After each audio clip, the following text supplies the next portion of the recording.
common misconception that you need to use microtransactions or whatever, but no. Alright, let's try this again. 3, 2, 1, go. The only thing I've spent money on in this game, because it was a lot of survival coins, is the other character slot for runs. So I've spent a grand total of $10 on this game. I didn't even buy this game. Thanks, Cool Man. He didn't realize what kind of monstrosity he was unleashing on the world when he gave me a key for this game. Little did he know. It was really funny during the relay, because he, like, posted in chat, like, wow, Plywood really routed this game. I sure did. I really did. I like routing.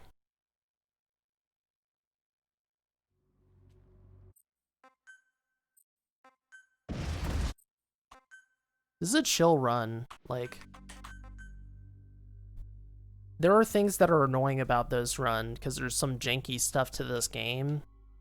But putting that aside, like, for the most part, you know, you're just kind of hanging out. There's very few runs I do where I can literally, like, go fill up my water glass or, like, you know, go use the bathroom, but I can during this run, which is great. I mean, obviously I have to plan it out. I have to know I'm good to go, but it's great. I can just walk away and I'm fine. Most Metal Gear runs, you can't do that. My day was pretty great. And weird. All the above. Once I hit that second bush, then I start running again, because you don't actually see your stamina here, but it works out perfectly.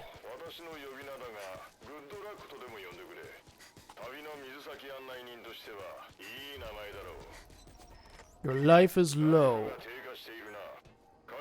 So I learned through NoGoodCitizen that the Japanese voice actor for Good Luck is actually the same voice actor for Heihachi Mishima from Tekken, which is pretty cool as someone who likes playing Tekken.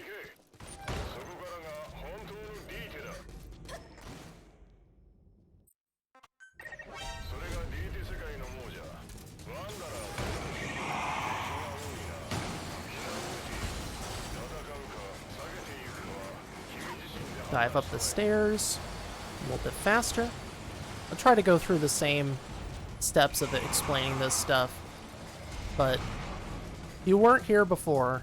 Basic premise: we were on Mother Base when it gets attacked at the end of Ground Zeroes, and a wormhole opens up and launches us into Dite, this alternate dimension.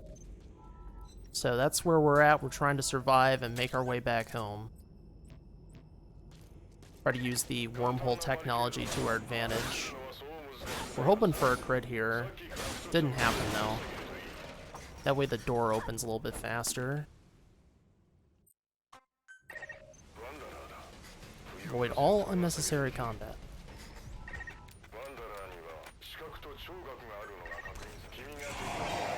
Mash spacebar to open the block faster. And give him the big whoopee!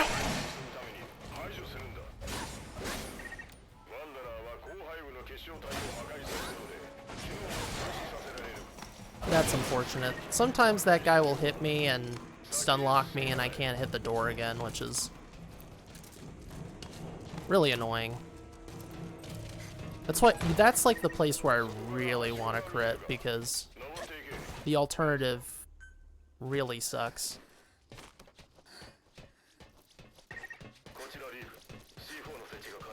So that was a bit slower than the last attempt, but that's no big deal.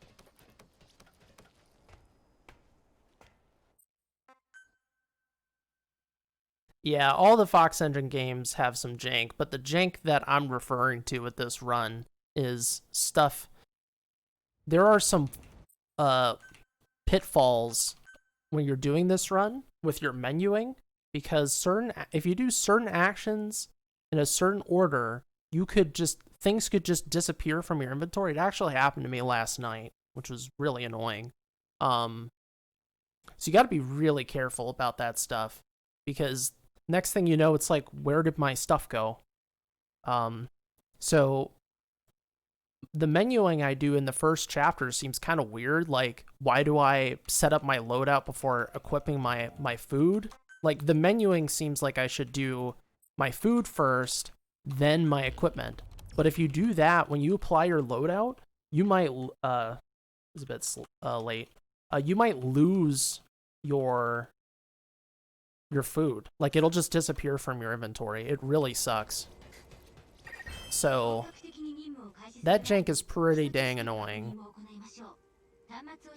Fox Engine wise though, this game has some cool little refinements from Phantom Pain and of course Ground Zeroes as well. Like grenades, the way you throw grenades overhand, underhand, and TPP seems really bizarre coming from this game. It's a lot smoother in this game. What does Lalelule Low mean? That's the Patriots, but anyone who says the Lalelule Low can't actually say the Patriots.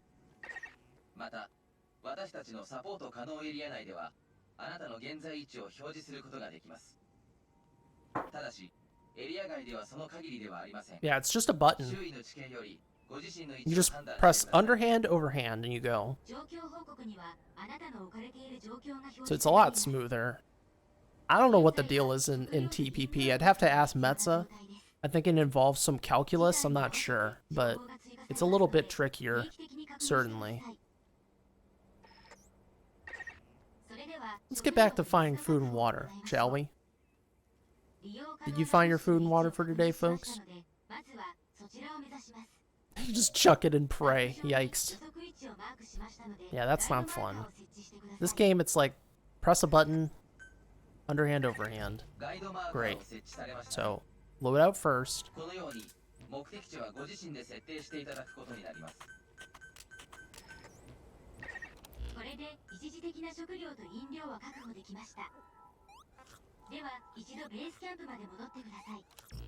Nice.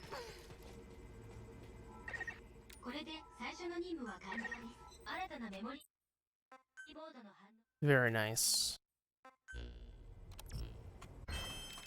A lot of little infos there. Alright, off we go. So,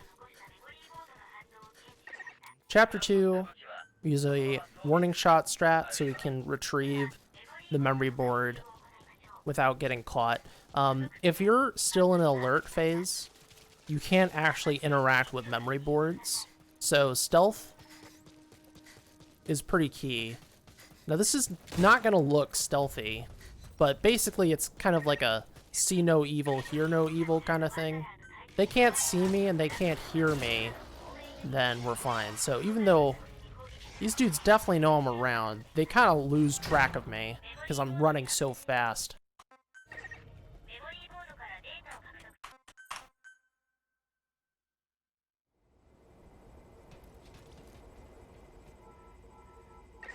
Alright, that a little bit of a buffer there. It's a small time save, buffering the meter there.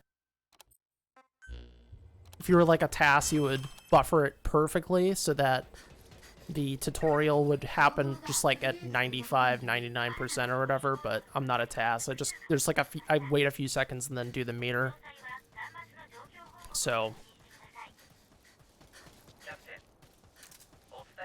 it's just a small fractional time save, which a lot of this game is small fractional time saves. If you dive at just the right time, you won't have that dive animation, but that's something that's in the other Fox Engine runs. I sometimes get it. I don't really plan on it, though. Ugh. Don't want to be grabbed by the ghoulie there. So they tell you to return to base camp, but it's more efficient to head over to the next spot. Because you just hug the wall here. Like that. As you can see, if you watch my last attempt, you don't lose stamina quite as quickly in fresh air, which is pretty nice.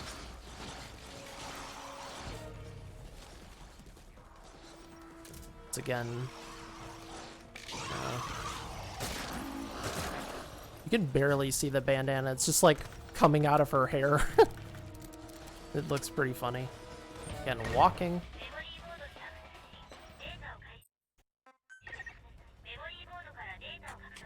Once I see the UI elements, I know I can press escape to return to base camp.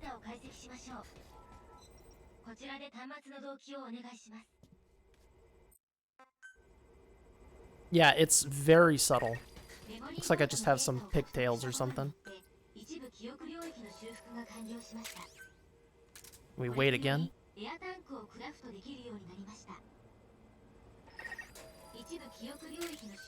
I could probably do it a little bit earlier than that, but, you know, it's good enough. So again, that skips a tutorial sequence.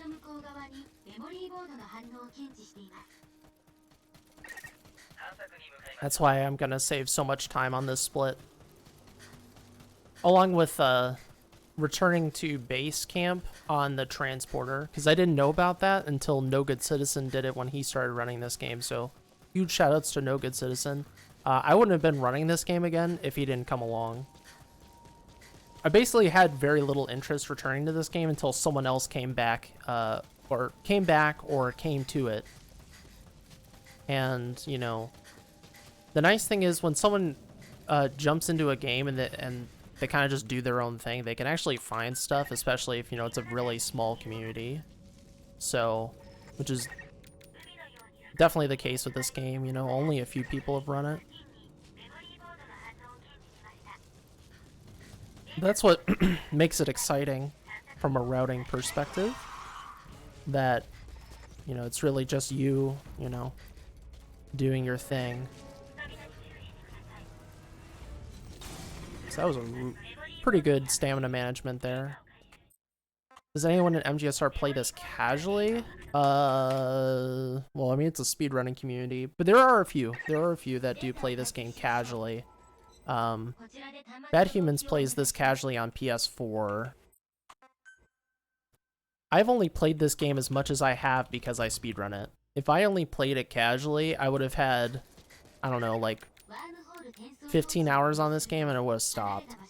So routing the game, speedrunning the game, getting the resources to speedrun the game, all that stuff. Also helping NoGood get resources so he could speedrun the game. That's why I've continued playing this game. It is also fun in its own right. There are some communities that do still play this game, but it's like either go through the Steam group or there's a Discord. There's a Survive Discord as well. I'm not actually a member of that Survive Discord, but maybe I should poke my head in there and try to convince some of the wonderful people that play this game casually to try out the run. Usually it's like, well, I'm not a speedrunner. It's like, but you play Survive. You should really think about that. You play Survive still. You're a special snowflake. You know that, right? Give it a go.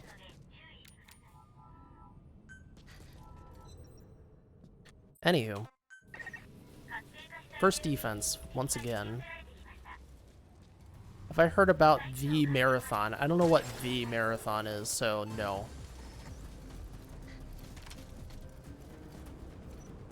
Yeah, I have no idea about any Survive Discords. I always did any casual play through the Steam group. And of course, nowadays, it's just people trolling in there. And the group just gets smaller and smaller. People doing dumb stuff, adding everyone and saying nonsense. It's not great. Because you pretty much have to find people to play this game.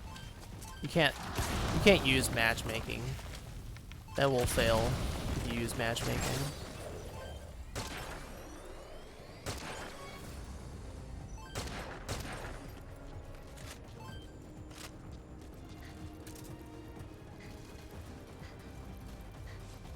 I really prefer mouse keyboard. I mean, you can play this with controller. like, NoGoodCitizen plays this all on controller because he came from PS4. And it's totally fine, but I way prefer playing the Fox Engine games on mouse keyboard because it's very natural feeling. I mean, you can literally play this as a first-person shooter, see? But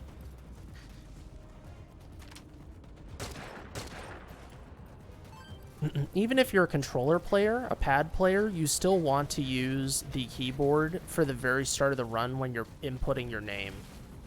Because... oh my god, get up there, please. Sliding! Get up the rocks! This girl wants to do the slide whistle. Yeah, sometimes terrain gets a little bit weird in this game.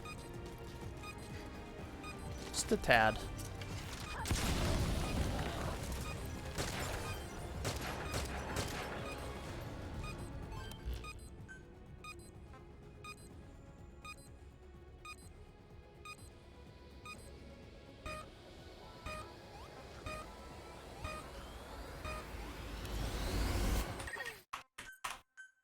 No cat on head. We did a vote at the very start of this stream, Snow. You missed the vote. Well, originally Rex won, but I am not doing Rex head. It's actually a handicap, frankly. Yeah, I had to axe the Rex head. It was way too obstructive. Ray is clearly better than Rex. Yeah, well, when you aim, the Rex head, like, goes out of your head, like, horizontally. And I usually aim over the right shoulder, and I was, like, it was hard to hit shots because of the railgun extending out. So I was like, you know what? I'm gonna have to veto this one. This kind of sucks. Way more than I thought.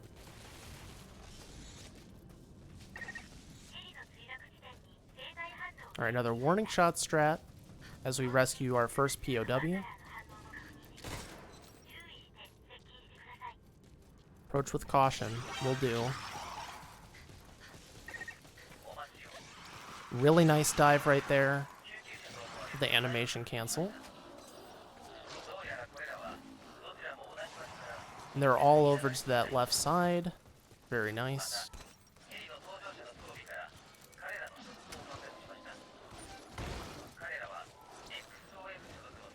Drop her off, and off we go. So we can save on stamina.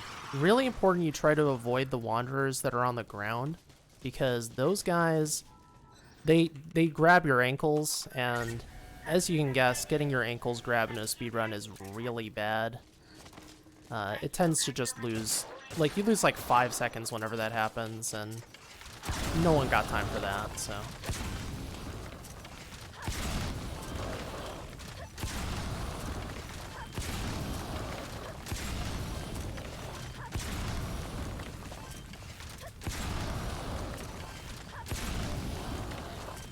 Grenade arrows are very good. Pick up Miranda. Get ourselves into position.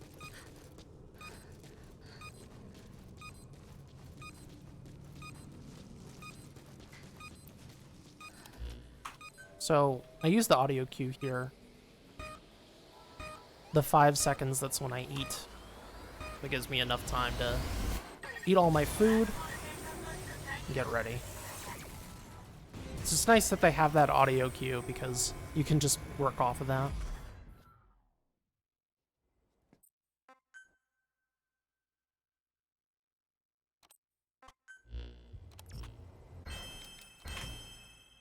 Okay, 47, almost 48. I don't remember what my split was last time, but it's comparable.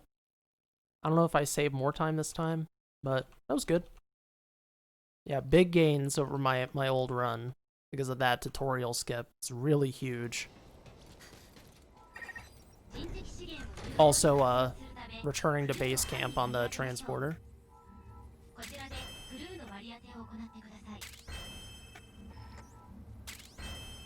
Nice, we got to level 6.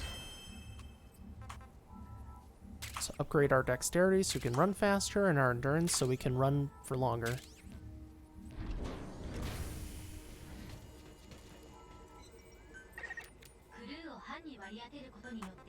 Alright, this time we're not going to blow ourselves up.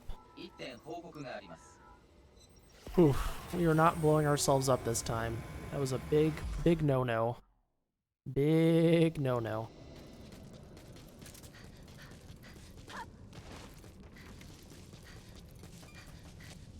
So I snake around that, just so I don't have to climb over the sandbags. Ugh, I gotta be a little bit more to the right. You gotta know all the little... With climbing over stuff in this game and the terrain, like, it's really important to know, like, okay, where do I climb? How do I approach it? Like, what angle? What position? It's all these very little details. Especially if you're doing stuff like that with the skip for this ruins.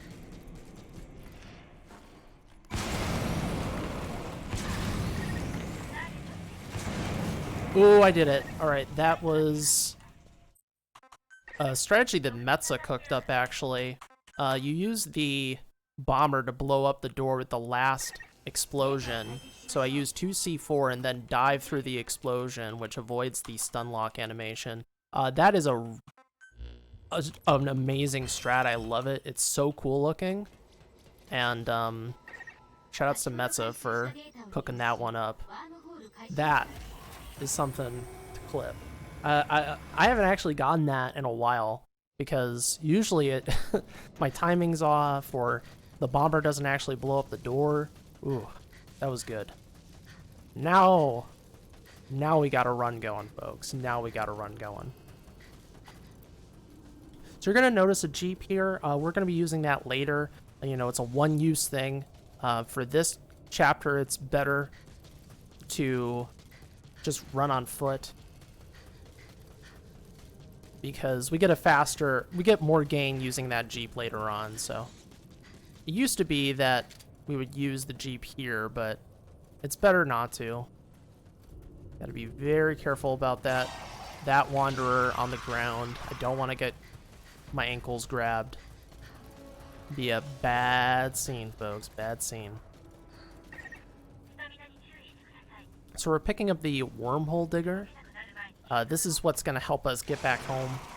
Well, we're not actually going to get back home. If this was bad ending, we would get back home. But this is going to help us save the world. Because in this run, we're actually going to save the world. Usually we're very selfish and just return early because it's faster. Rather than be stuck here. This crowd, we want to be careful that we don't run into anyone.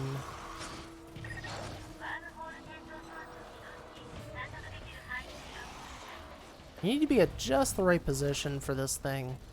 You don't want to be too close. If you're too close, that won't work. We need to wait a moment for the cutscene to start. Boom.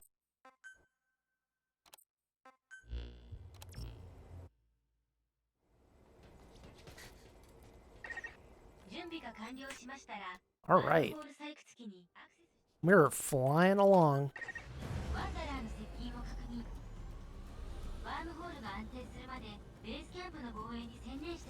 All right, cool. So this is our first base dig. We have several things on the agenda. I need to reload first. I need to add a quiver. And now I'm going to start blowing stuff up.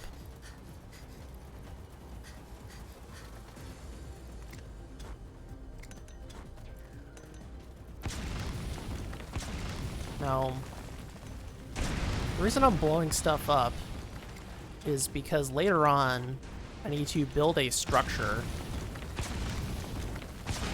that goes around my whole base.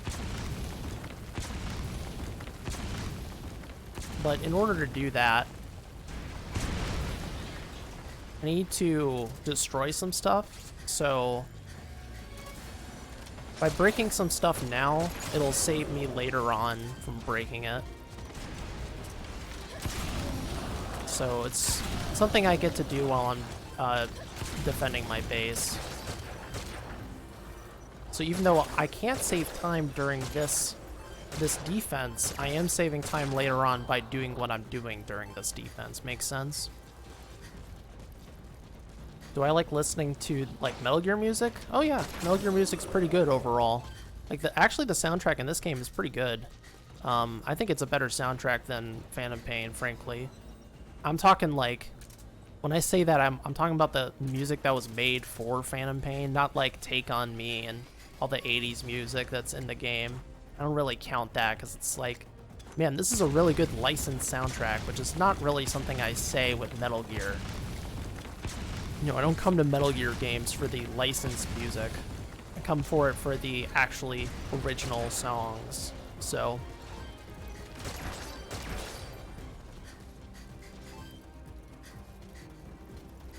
there's some good songs in Phantom Pain, but overall I find the soundtrack to be pretty forgettable.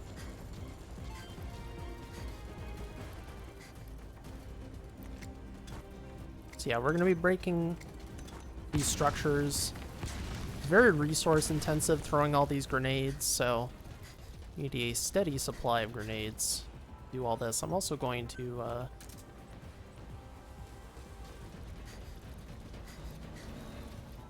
get my medicine.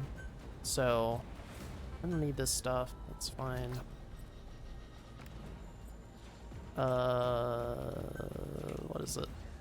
Stored item list? What do I do? Change equipment? What am I doing here? There it is. Okay, consumables.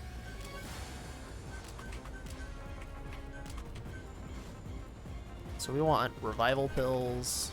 That. Good. That should cover us for now. I'll get a chance to refresh halfway through this run and then at the very end, so.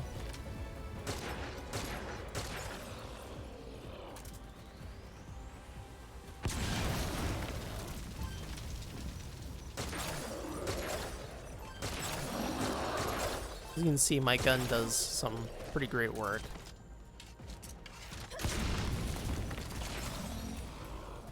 Alright. Make sure that my fully loaded, revival pills, diptych, sprains, need taping, bandage, poultice. All looks good. Alright. Now we go back to breaking stuff.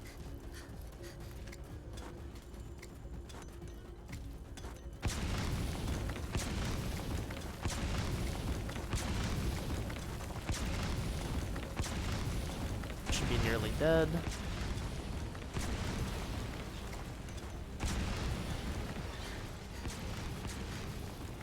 I gotta break that as well in the corner.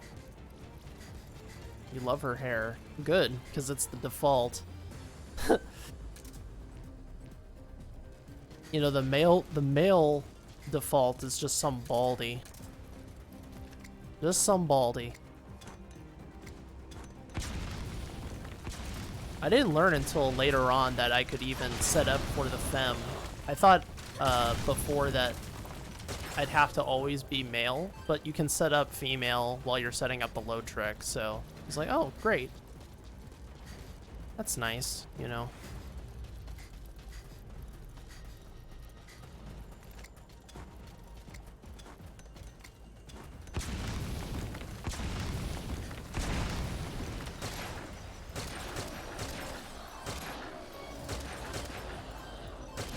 We got 90 seconds. I break that. Yes, I did. Alright, I think I've cleared everything I needed to clear.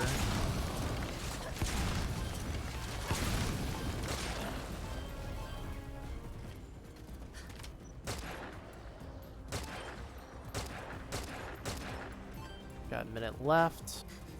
Just have to clear these last few goons. Boom, boom, boom. Alright, we're done.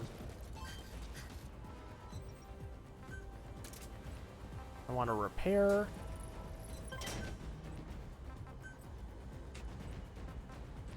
Need to make sure that I have everything I need.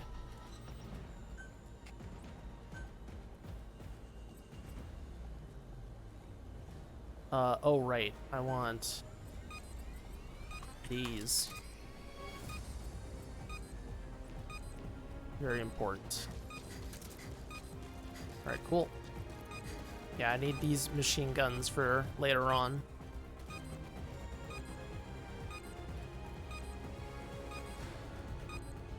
Some baldy like plywood, exactly. Shh, don't tell.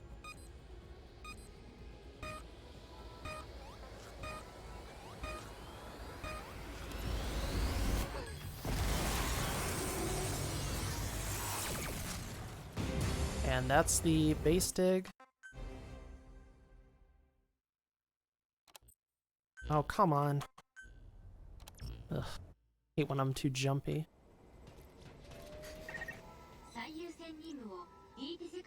Alright, so we're about to do a dig, which is a tower defense sequence. So the actual speedrun part of this is getting there as fast as possible. So here we go. I'm gonna run towards that tree. There's gonna be a box.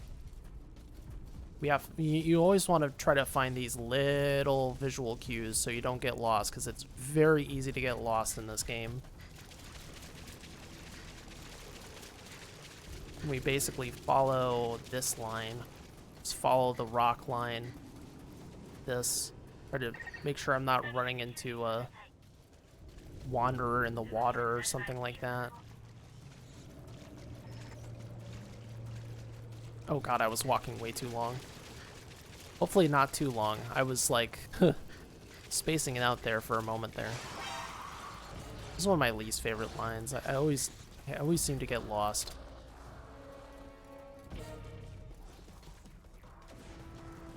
But looks like I'm on the right track. Nope, see? Get confused so easily here.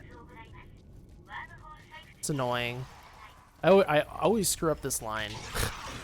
Go a little bit too far to the left. Like last night I went too far to the left. This night I went too far to the right. You just can't win.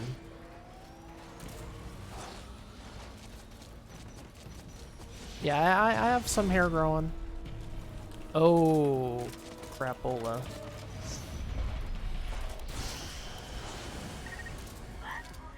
Forgot to replace the explosive arrows. I think it's okay. I think. This is gonna be interesting.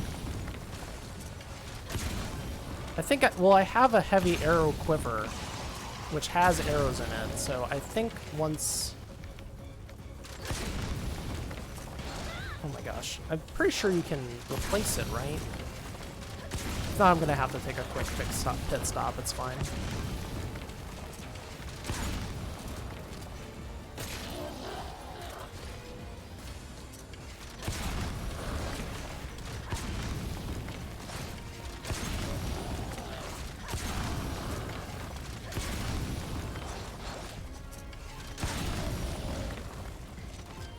Because we wanted heavy arrows here, not explosive arrows.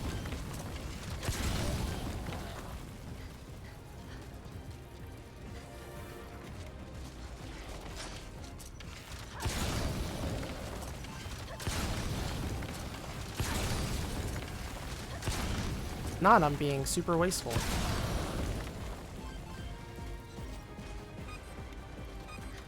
But it won't matter, because I can't actually replace them. Let's see. Inventory. Can I equip?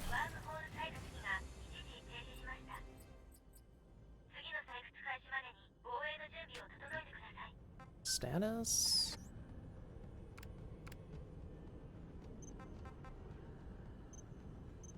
You equip. Can you equip? I guess I forget one thing, because I Hmm.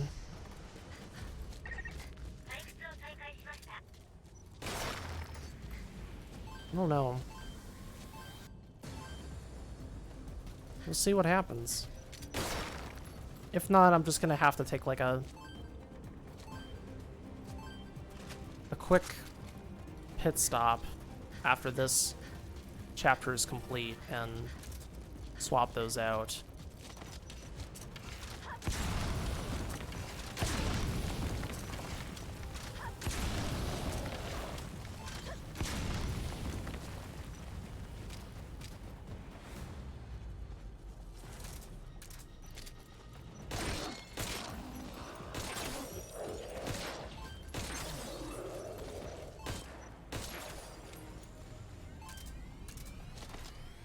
See, is there a key I can press?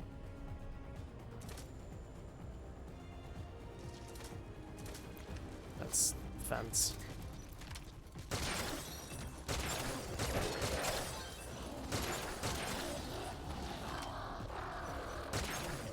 I mean, I could chance it, but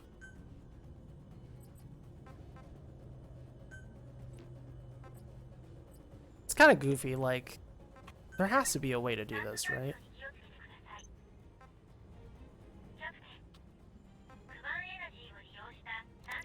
You'd think. Thanks. Yeah, that's a fun clip. Certainly.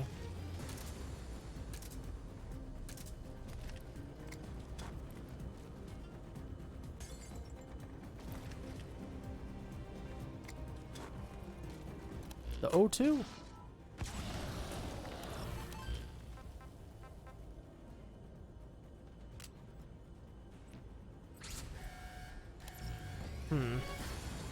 I don't think you can, which is really lame. Like,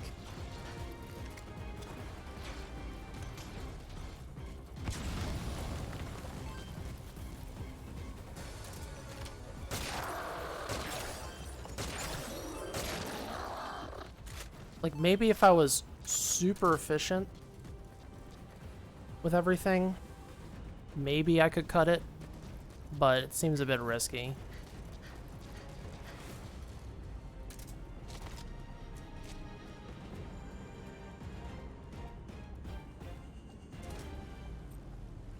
Oh, there we go. All right, we're good. See, you can swap them. You have to go into the menu, though. All right, today I learned. See, I told you guys we would be educational. I just learned something.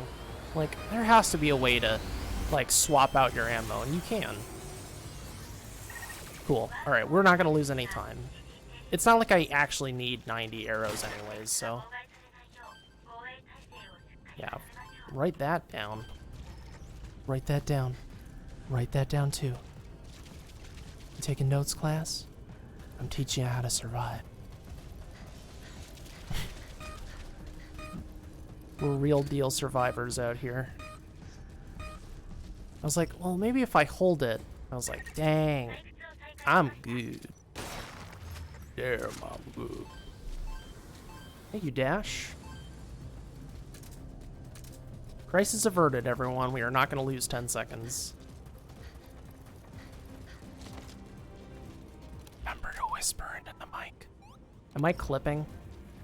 If my audio sound, by the way, if my audio sounds at all weird, please let me know, because I'm still adjusting to my new setup. Okay. So yeah, now that we're actually using the arrows, arrows are really good, as they're super efficient and conservative, because you can retrieve them, and in these base defenses, the arrows just drop. You don't have to harvest them out of their bodies, so it's very nice.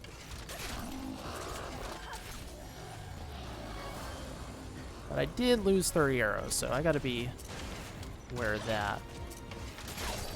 Not be too crazy with my arrows to be able to retrieve them.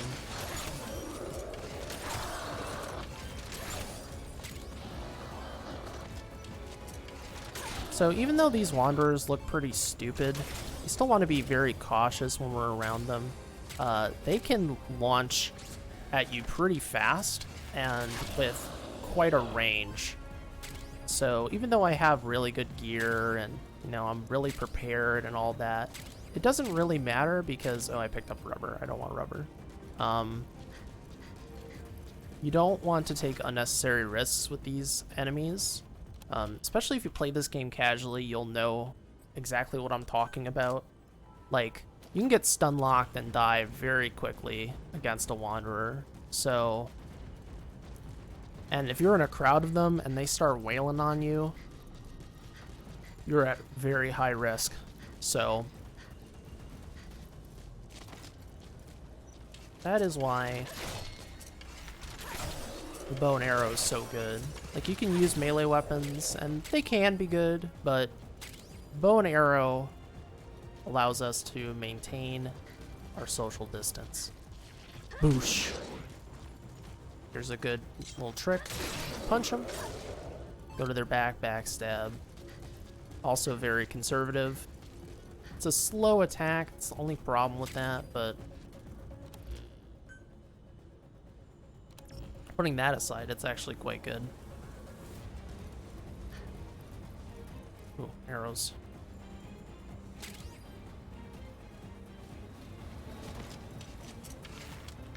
Oops. Brah.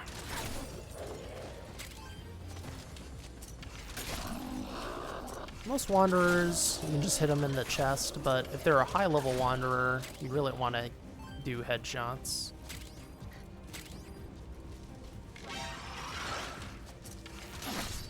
You see? This guy is a badass. He's got a skull. Which means all your damage is lessened. Got that heavy arrow. 55 is totally fine.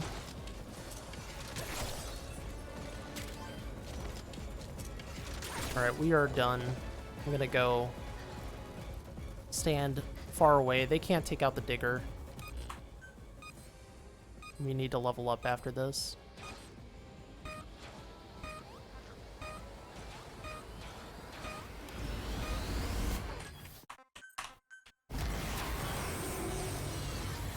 Okay, very good. I lost some time because of my line being weird. I'm not good at the rec baseline.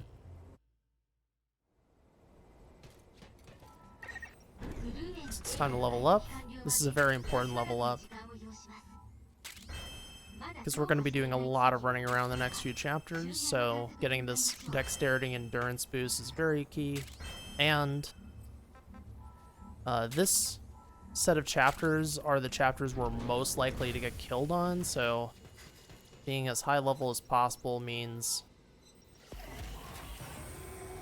we're less susceptible to dying.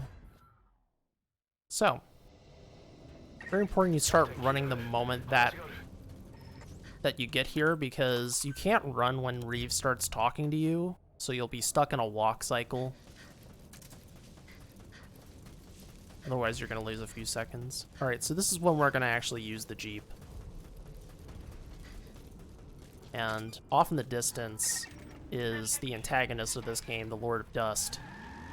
We'll talk about the Lord of Dust later, but the key things to know is don't get stomped by this thing. It's huge and creepy and dangerous. But we got some stuff to do. We gotta make sure we don't tip this Jeep over. Ugh. My line was pretty bad there. Gonna have to... Alright, that was not my cleanest line, but that's fine. I lost a few seconds, it's okay.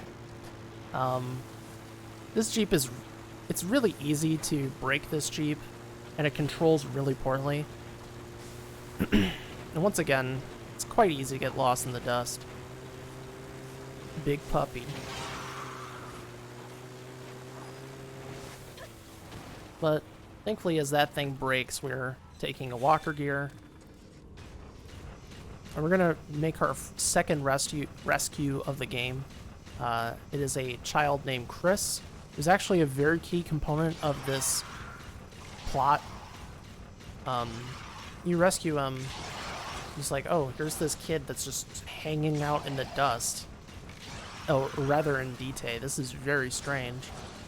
But Chris is very key to the overall plot in this game. So, gotta go rescue him. We use 2 vehicles. The walker gear, I much prefer controlling over the Jeep. The Jeep really feels like it's been sitting out in smog for hundreds of years, so I did not mean to press spacebar there. Ooh, this is gonna be a kind of a bad split.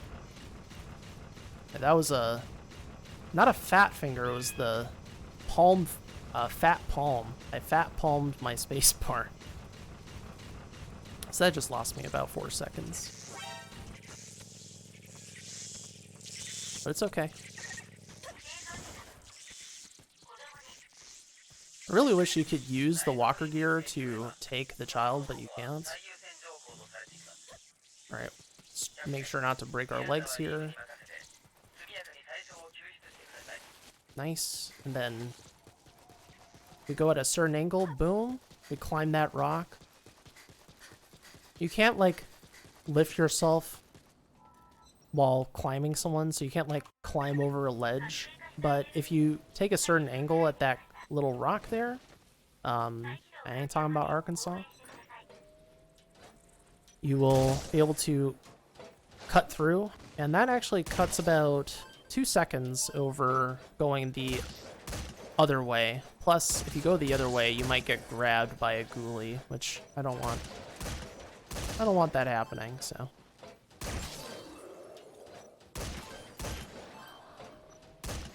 So conveniently for us, there's a heavy machine gun here.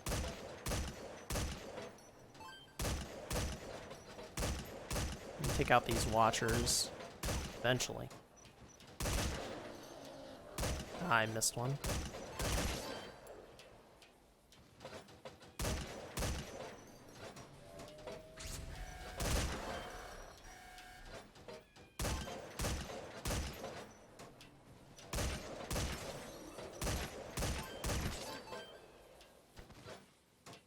This is just a nice little shooting gallery sequence.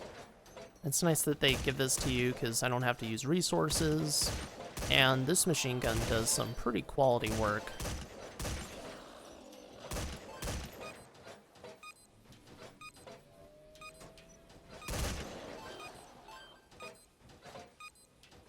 Usually there's a wanderer or a watcher that shows up behind, but didn't do it this time. That guy's really trying to do some work, but he's not that accomplished. Don't worry about him.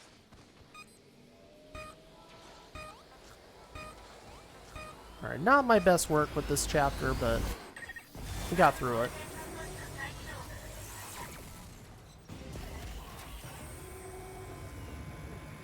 So next chapter, we are going to go to the second ruins, but it does not have a skip like the first ruins, unfortunately. We have to go the long way.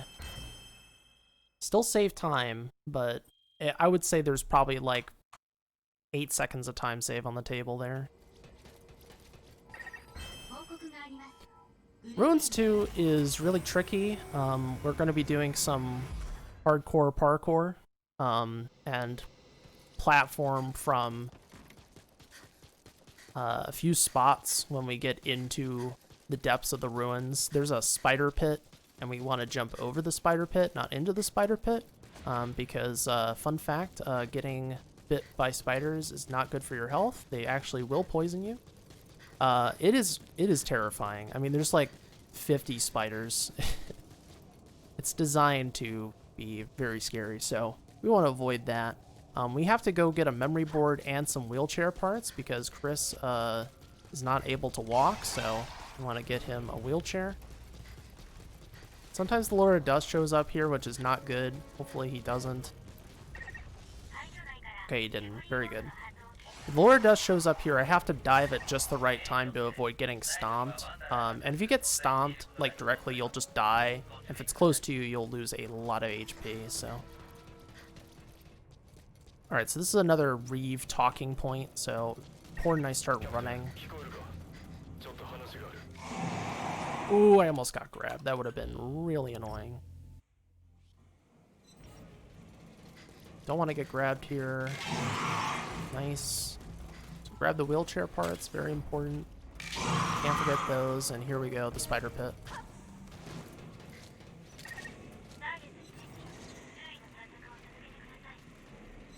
Nice, okay, we made the jump. You can actually jump onto the platform, you don't have to hang off of either, but it's way better than falling. Trust me. You fall down there, it's just a bad scene.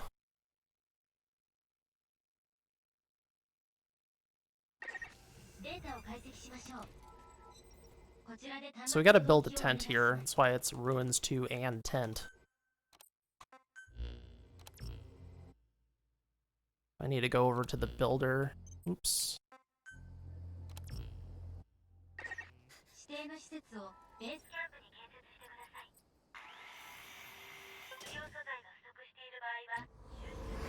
Might seem weird that I have my cursor set up there, but we have it set up ahead of time. You can actually set up your cursor on your other character, so I just have it set up immediately. I don't have to move it at all. And when I come back, my cursor is going to be in the perfect spot so I can start destroying the things I need to destroy.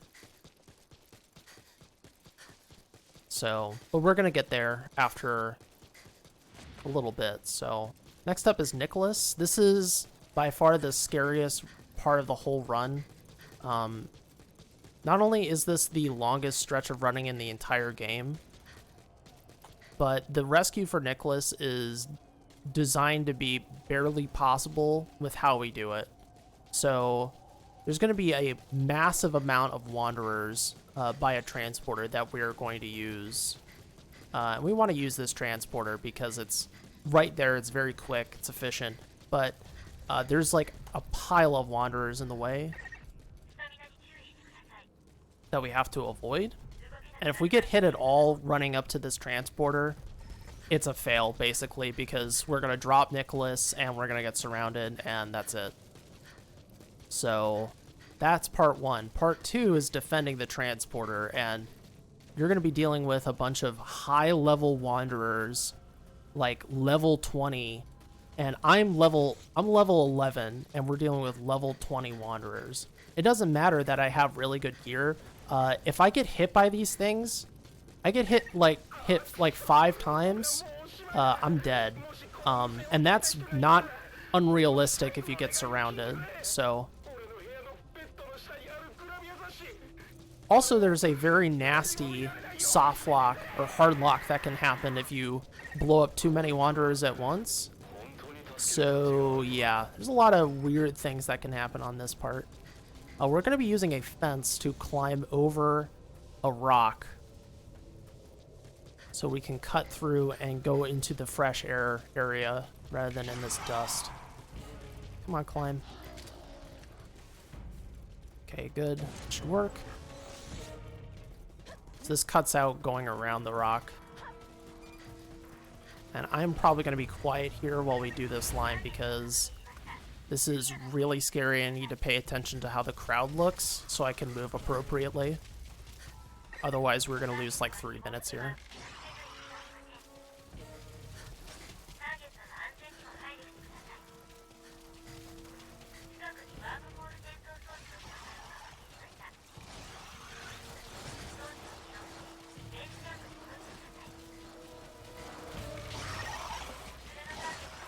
Okay, that's part one. We're not out of the woods yet.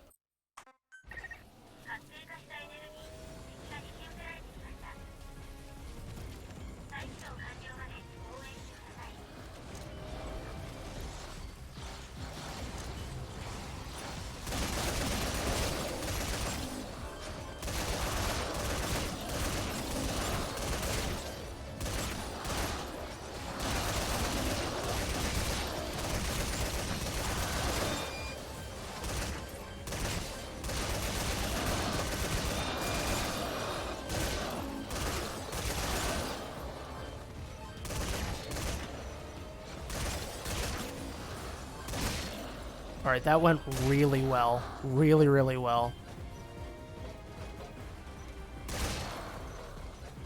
Usually I lose my machine gun because they pour over the fence, but that went super well. This has never actually gone this well before with the machine gun strat. The reason why we do the machine gun strat now is if you throw a grenade and too many wanderers explode at once, it's kind of weird. I don't know if it's like if they're on screen or the notifications. There's some weird overload that happens, and the game will just hard lock and you'll have to reset. You'll have to like reload, which, like I mentioned, that's a lot of running that we just had to do from the base. Like if you die here, you have to start all the way back from home base, and that is minutes lost. So the fact that this went as well as it did, and I didn't have to whip out my assault rifle, I didn't have to throw any grenades for cover at the end. But to use this strat, as you can see, you really have to be able to, you know, pan back and forth quickly, take out the crowds, manage the crowd well, because eventually they will pour over the fence. So yeah, that was... I'm really glad that that went as well as it did. Is there any more I need to deal with? Nah, it doesn't look like it. As you can see, this is a whole lot of insanity right at the start, and then you're just sitting around waiting because you already cleared out the creep waves.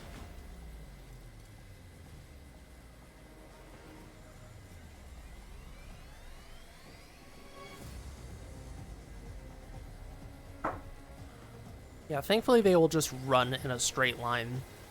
Well, some of them, you might have noticed, a few of them went around, but for the most part, they just kind of run through. The other thing is that I'm positioned right here, so usually they will just go straight for the transporter, but if they see you, they're going to go for you, and they're dumb, so they're just going to go like boop or boop. So anyways, let's get in position. We want to be as close as possible, but not like right here, or else you'll drop your survivor, and that's not good. So we want to be close to the corner, get ready to eat.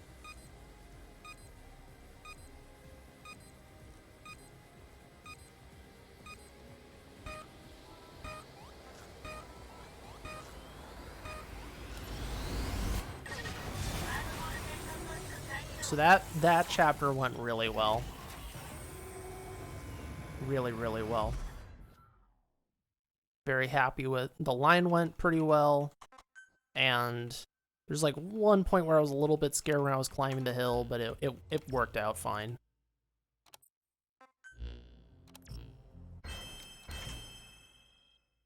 All right, we're maintaining pace.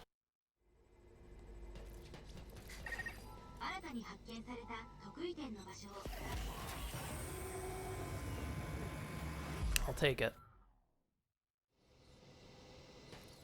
So this is our second dig. This is the Fallen Village. Here's the speedrun part of the Fallen Village. Woo, here we go! Ooh, look at that crisp line. Dodging the trees.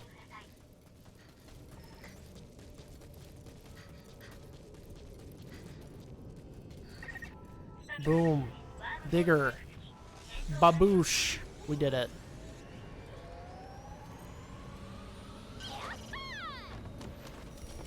Yeah! We just did a speed run, folks.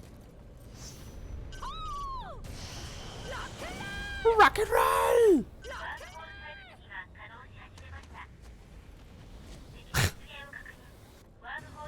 Rock and roll!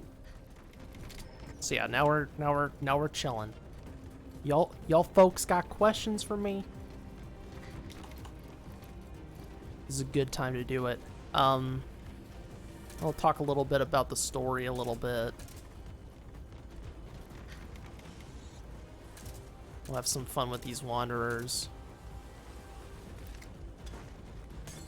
Whoa, what's that? What's that bottle? Boosh. It's my favorite survive character. It's a good question. I guess Good Luck. I mean, Good Luck is quite the character. I'm gonna say Good Luck.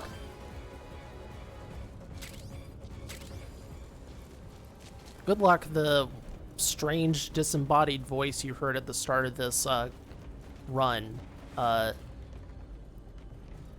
is the person that actually launched us through this wormhole. Oddly enough, like, that was part of the whole thingamabob.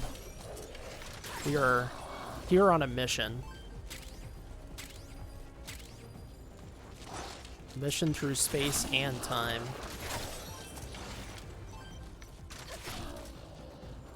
And there's some pretty big plans for Captain here, that's for sure.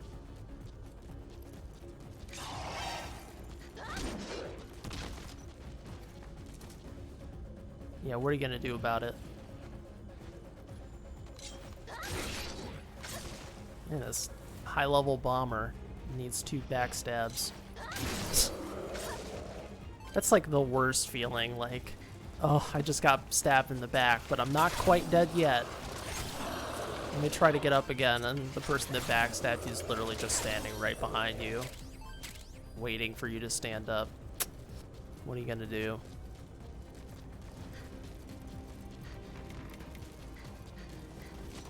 The stabbing is not over.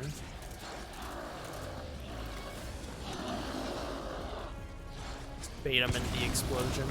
Grenades are so good in this game, by the way.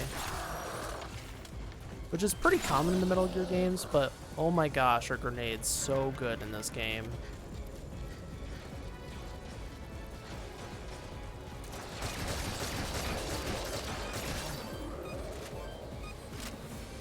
That's because grenades, when you use a grenade, grenades do a flat damage and they ignore level.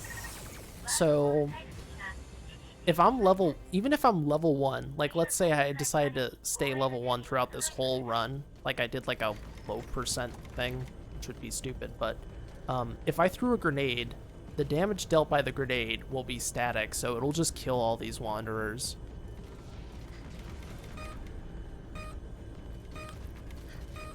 So the lure, which brings enemies over into the grenade, is a very good combo. Where's go go go? There it is. Come on, Wanderers. You can do it. You gotta go over there. I'm cheering them on. Come on. Let's go. Let's go. Come on. Go over there. Oh, what's over here?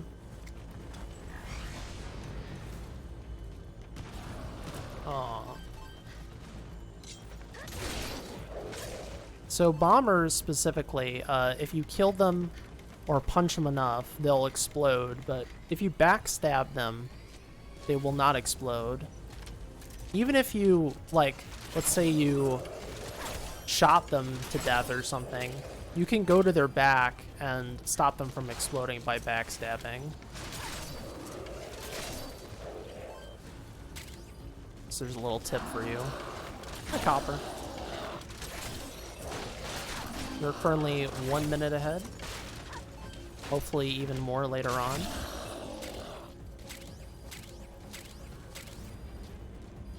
I would like to get a 235 if possible. That'd be nice. So I'm pretty sure 35 is possible. Oh, come on.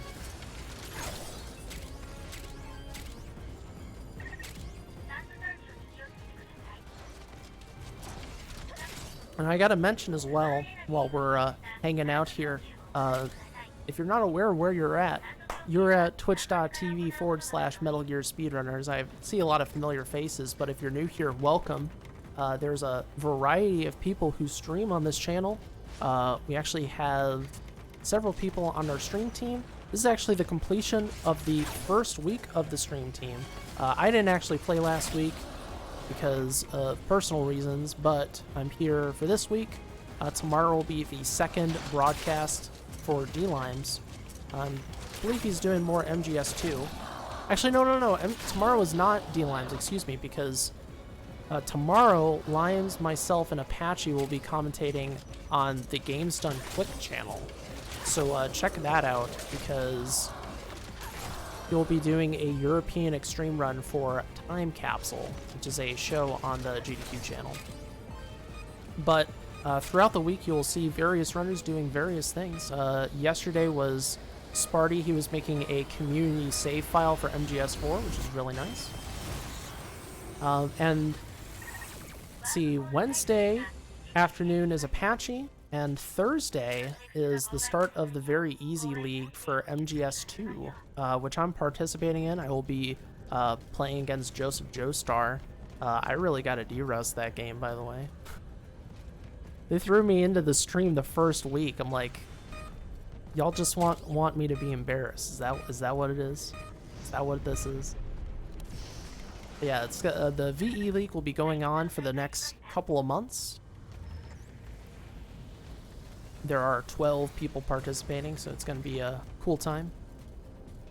We'll see how things pan out, who will be the best VE runner, because it's a round-robin style, so everyone's going to play against each other once, and then there's going to be a playoffs of the top 8 players, so forward to that.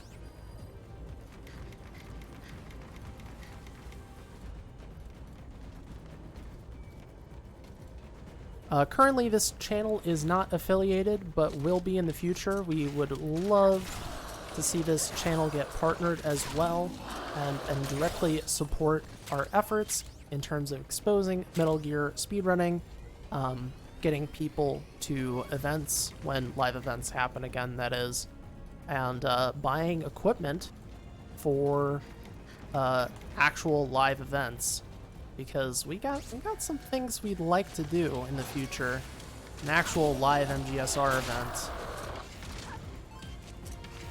But this is all coming down the pipe. So if y'all like this stuff, and if you're watching Survive, I mean, hats off to you. Make sure to drop this channel a follow the Twitter, and thank you for watching.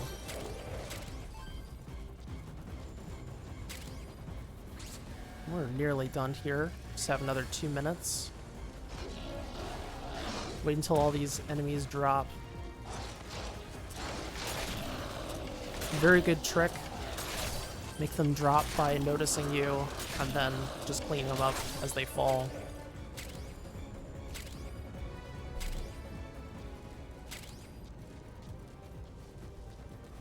And I hear once we get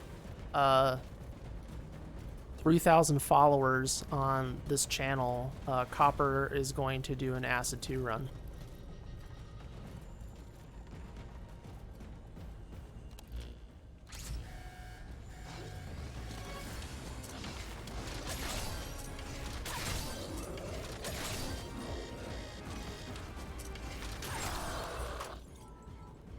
Upgrade my O2 so I don't suffocate to death.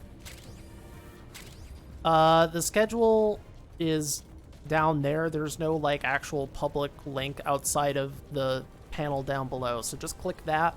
You can see the schedule. Though I think I need to add the VE League for Thursday. There's no schedule command because we need another link. We've been, you know, it's been a bit crazy with getting this whole channel set up with this, and you know, working out the kinks. And there's still kinks. So I would like to have a actual like page on the website that shows like a calendar a little bit more specifically, but anywho, no command for it yet. Also, thanks to whoever updated the Moobot, because I forgot. Alright, we're done. I'm going to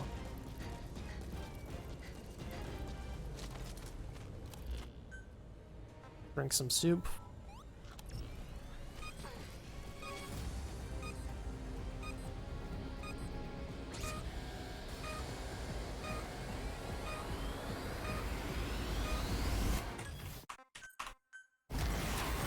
And we're done with the Fallen Village.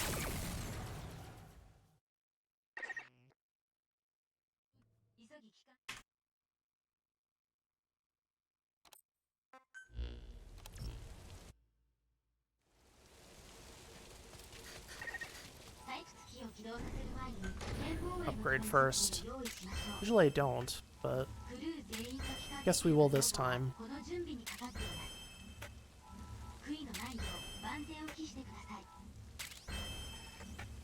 Oh, nice. We got to level 17. Means I did pretty well with my XP. Alright, so now we're going to demolish stuff.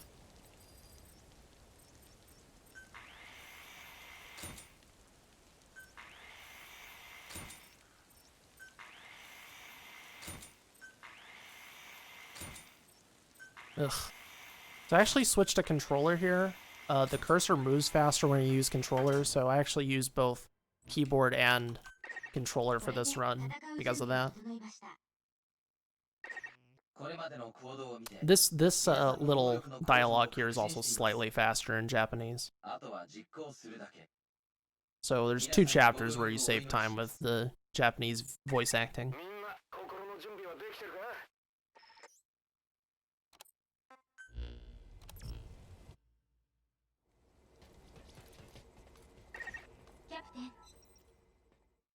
Alright, so this is the second base dig. This one we don't have as many chores that we need to do.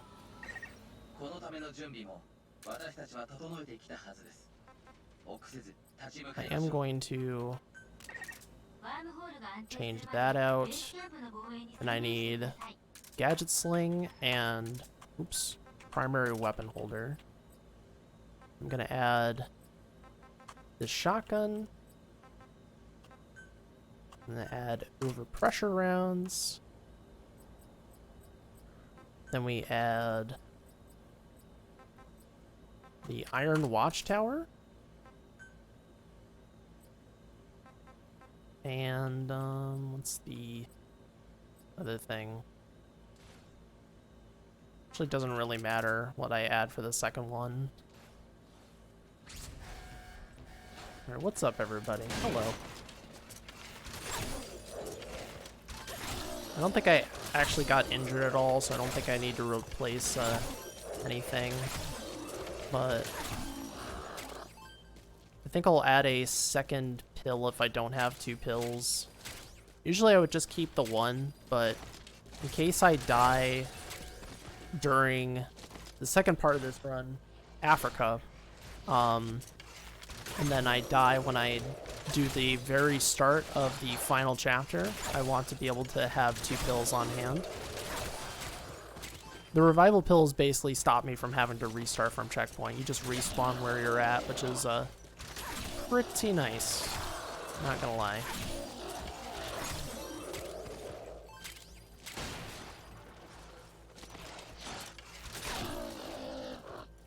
This dig is oddly quiet. I don't know why they don't have like dramatic music playing here, because this is a very key turning point in the story.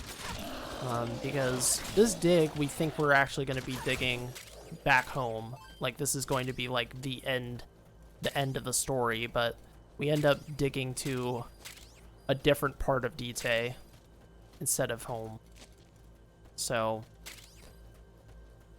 they just have this uneasy silence. Alright, it's time to play FPS Survive.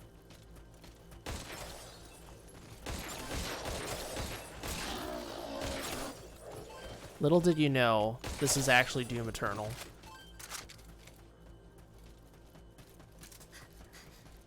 You thought we were playing Survive, but you were wrong. We're actually playing Doom Eternal.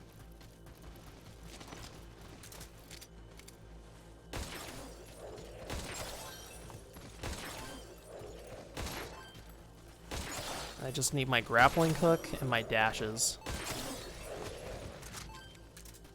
Let's try the other pistol.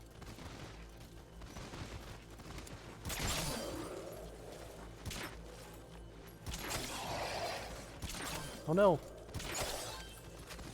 Yeah, I know, it's very quiet. Very, very quiet.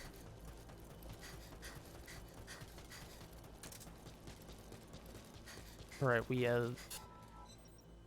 What do I need to do? Shotgun ammo, repair last minute, gadgets.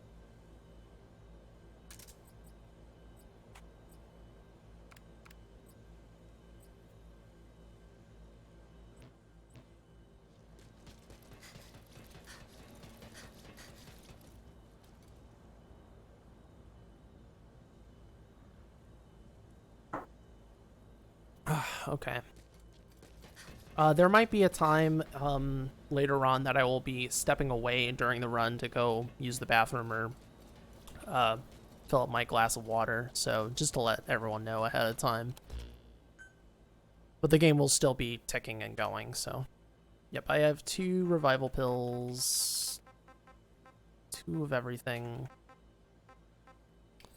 That should be fine. I'll get another taping kit.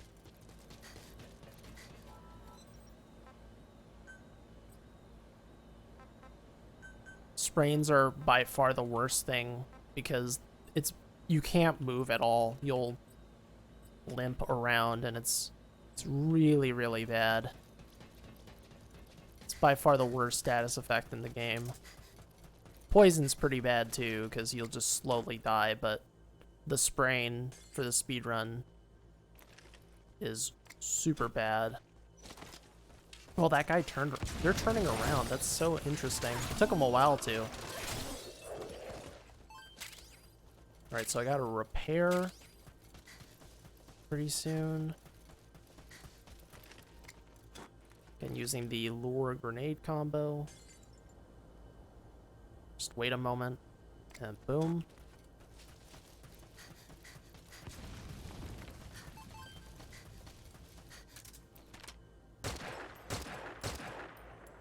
Multiplayer, you can't actually shoot them while they're spawning, but in single player you can. Kind of weird. Alright, I gotta run back.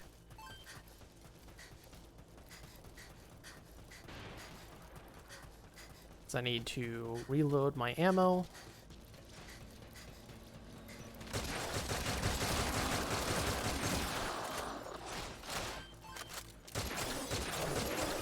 There, we're good. So, repair everything. Reload. Make sure I have everything I need. Which I do. Fantastic. Yep, got that. Got everything.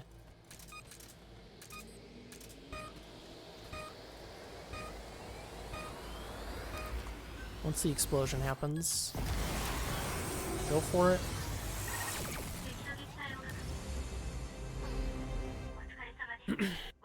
Alright, so that's part 1. Part 2 of this chapter.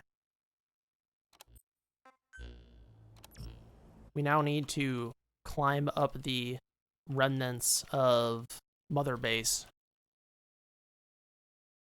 and avoid getting killed by the Lord of Dust, who is not happy. Definitely wants to get us, grab us, and tickle us pink, so I want to avoid that. Fortunately, this is not wheelchair accessible, so I need to carry Chris up here.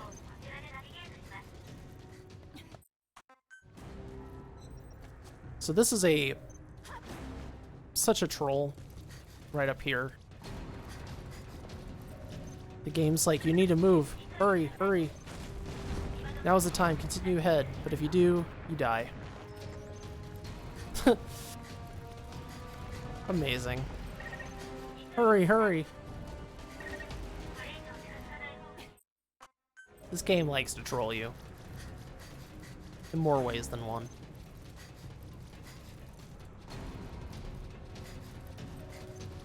So we don't actually really need to recover our stamina all that much here. As long as I know the route, which I do. You just climb the tower. Very nice.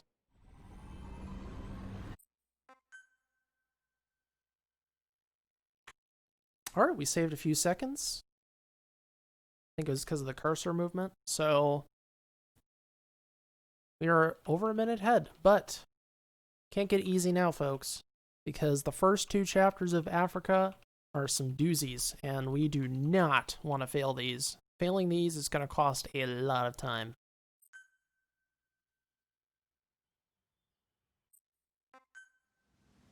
So this first one, we have a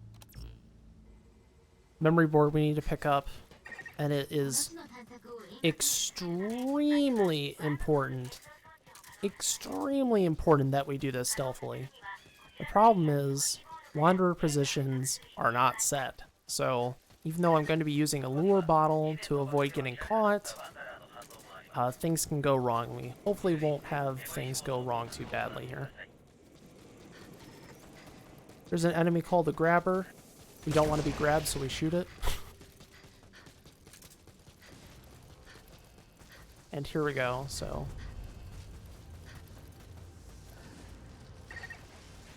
Throw a bottle here.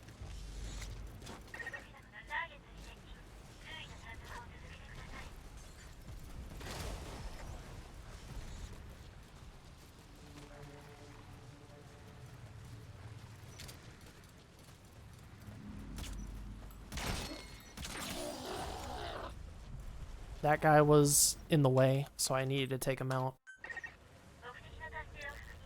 I always get very quiet here, because we gotta be stealthy. Also, I really don't want... If you mess that up, you're pretty much gonna have to take out the whole crowd there, and there's like 10 targets. So naturally that loses a lot of time. Alright, so now we need to rescue the last POW, Seth. Yeah, I just call them POWs because, you know, you rescue POWs in the earlier Metal Gear games, so. But they're survivors. Seth is the last survivor. They're actually like our partner back on Mother Base. So it's surprising they actually survived the wormhole and they're in Dite. But Seth's been up to some naughty stuff, but we don't know that yet, so. So this one, I'm going to be going... It looks like I'm going to be going really around, like, unnecessarily, but if I go, like, the most direct path, I'm going to have the whole cavalry on me, so we need to go around this cliff because we do not want everyone and their mom attacking us. I don't want to have to deal with anyone's mom attacking me, so, or these goats. So again, very key that we're stealthy here. Please climb.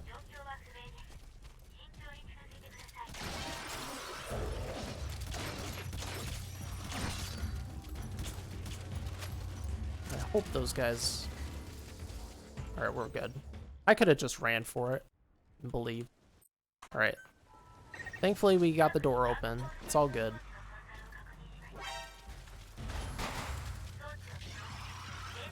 So now we need to get this transporter set up. The last couple of transporter defenses are pretty annoying. Actually, all 3 that we have to do at the very end are kind of tricky. This one, it's because of these dogs. I really don't want to get hit by these dogs as I'm climbing this hill, which can happen. Or I'll drop Seth.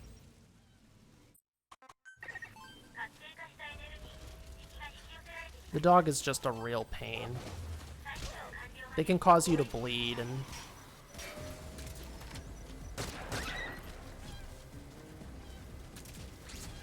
the dog gets in my way. It caused me to drop Seth, and it's a short defense, but it's kind of scary, honestly. I don't want the wild dog.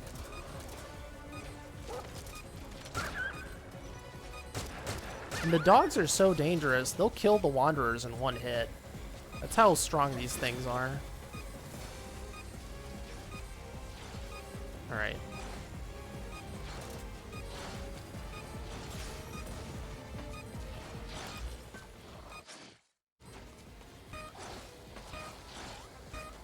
It looks like the transporter's in trouble, but it's okay. As long as you take out a handful of them, of the Wanderers, like, they're not going to break the transporter. There's not a whole lot of them anyways. As you can see, whenever you lose 25%, it, like, explodes, and it, like, deals damage to the Wanderers attacking it, so. Alright, we're a minute ahead. Not bad. So coming up next, we need to go secure Sahelanthropus, which is sitting in a ditch in this Detailed Africa, the Detailed Africa. So, not before we do a little bit of parkour. Hopefully I won't break my ankles here. Breaking your ankles is bad. Don't do it. We gotta slide. I didn't want to, like, hang off the ledge. That's fine. It's better than breaking my ankles. Healing... Oh my god, climb. Healing takes a while in this game. Like, there's, like, a progress bar when you use a healing item, so... Not only that, like, I have to open up my menu. I have to wait for the animation of, you know, you breaking your ankle. Like, it's bad. It's really bad, so... Even though I don't want to, like, hang off the ledge like that, it's better than the alternative.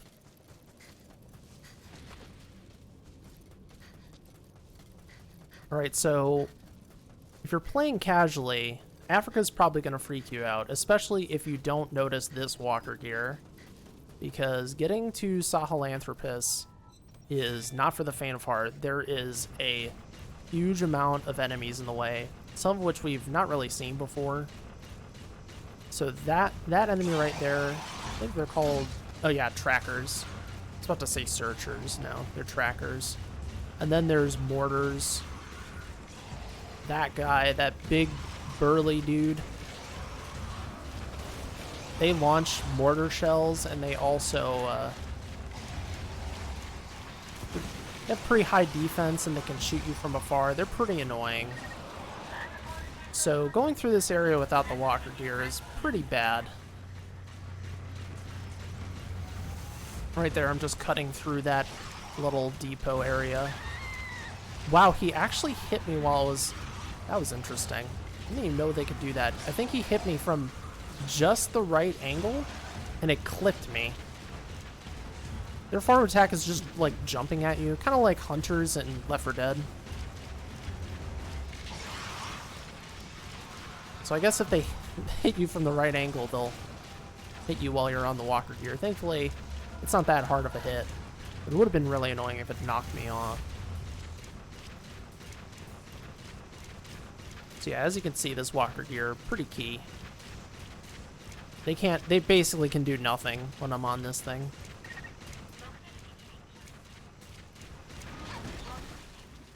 It breaks after a while, but that's fine. We're at our objective.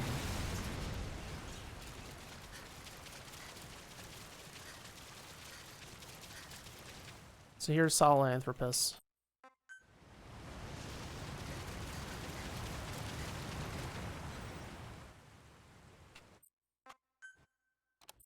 There's a weird camera here. I don't like having to deal with it. You have to turn around. So we just met someone named Dan who really does not like Seth. Like, Seth and Dan are basically serious enemies. And Dan's telling us, like, Seth is a bad dude. You do not want to trust this guy because he's just bad juju. And Dan is also right. Seth is not good juju, which we will learn a little bit later on. Like, even if he was our partner at one point, he's not a good guy. But I gotta make sure I don't die here. This transporter defense is super annoying because of the mortars hitting us from afar. Like, I wanna use these mortars against the mortars, but then they shoot you. It's just annoying, dude. It really is.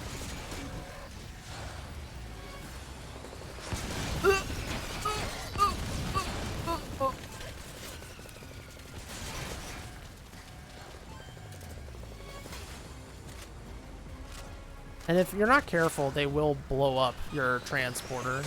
So it's important that you kick away those mortar shots and basically just play keep away. I don't need to really kill anyone. I just need to play keep away for long enough. And if they're shooting at me, that's better than them shooting at the transporter. So.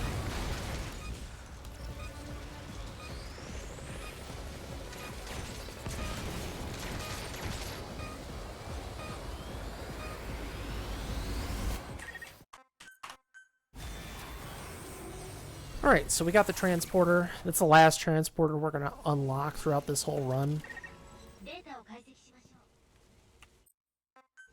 Let me bring back Sally's info. And now we are going to secure Sahelanthropus.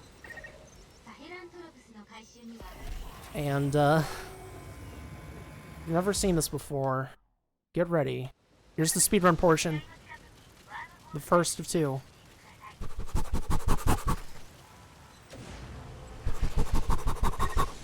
We did it. Incredible. Clean. 15.5-minute defense. Ready, go.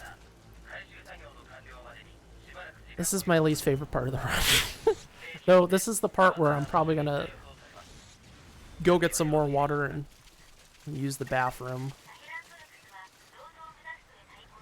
We are also going to defend the goats.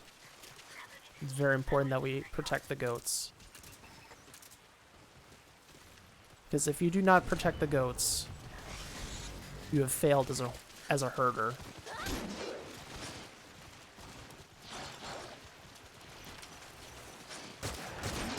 We're going to use the bomber as a grenade, basically.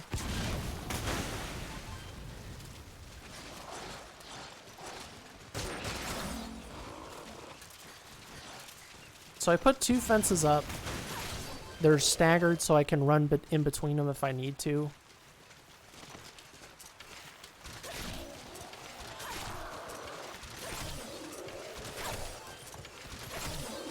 Leave my goat alone. Ooh, that guy, that wanderer, was close to hitting my goat.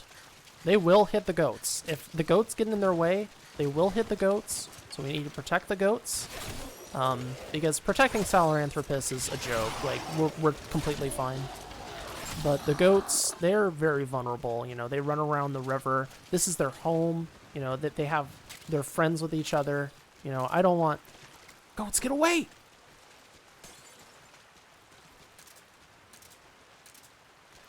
You know, we want to protect goats.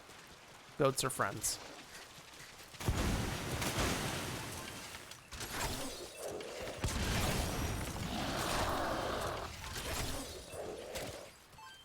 As you can see, lure grenade. Very good. And just fish out your arrows after you're done with them.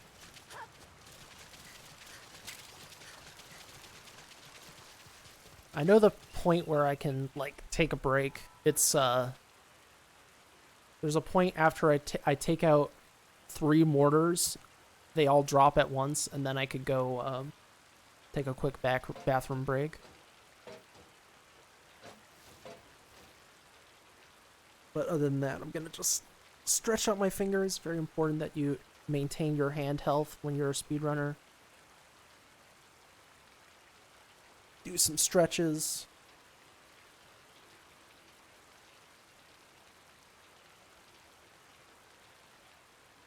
These peaceful goats, it's raining, which doesn't always happen.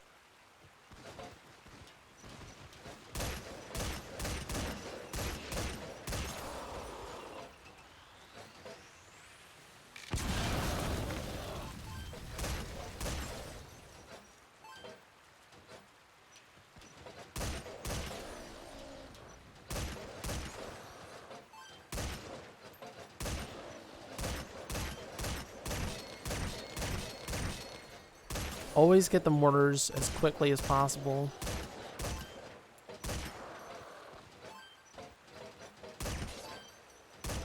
They are no bueno, because they will start breaking your stuff. Or they'll shoot mortars at the wormhole digger, and You know, when I played this casually, I lost this defense, which was really annoying, and part of it is because I didn't address the mortars quickly enough, and it's a big no-no. Very big no-no. Got... It's my, wild berry. Wild berries are a good pick-me-up. Give you a little bit of fluid, a little bit of oh gosh.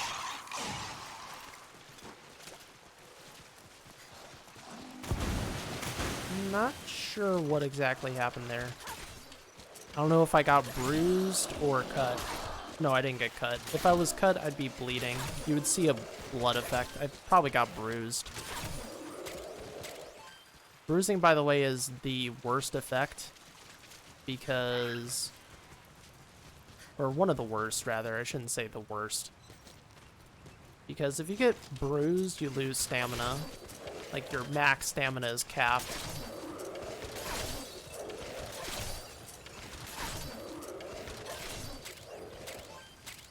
It's not very pleasant. That Wanderer's stuck. I don't actually need to address him ever. I don't think he's gonna climb.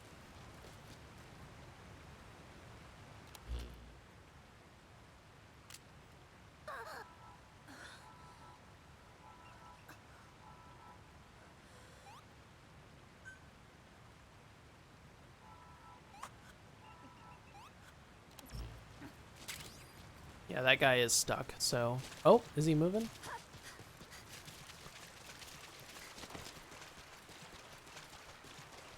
What's up with this guy? What's he doing? Oh! What? What are you doing? How are you doing that?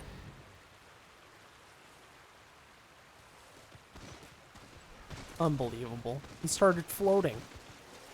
That's called cheating. You can't... You're not allowed to cheat. You can't cheat. Don't cheat.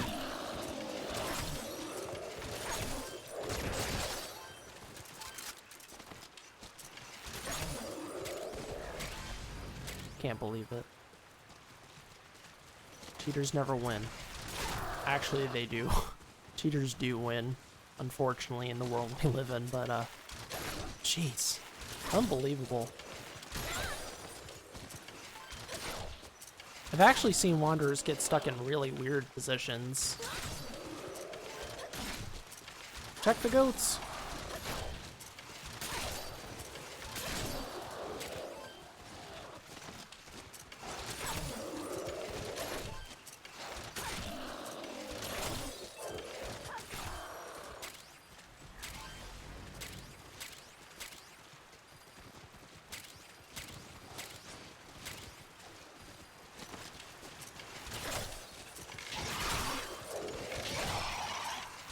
Ah!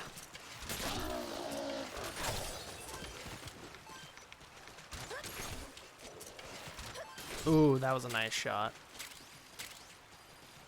Nice on. Always satisfying to get clean shots in this game, you know. The combat in this game is really satisfying. It's very, very sticky. I mean, yes, is this kind of repetitive? I completely agree, but getting a nice shot on a Wanderer from, you know, 300 meters away with a bow and arrow, it's fun.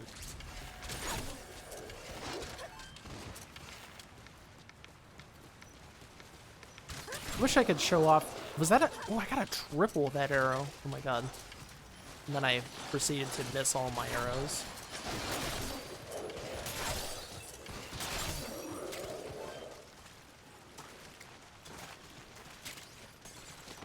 Hopefully they turn around.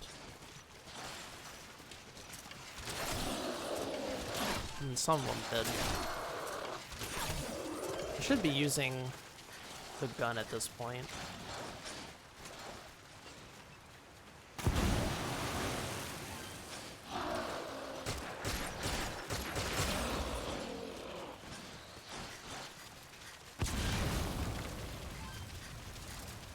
Oh no. There's a couple on the digger. Yeah, I should have been on the gun. I haven't used the gun at all. Actually, I used it a little bit, and I kind of forgot about it, frankly.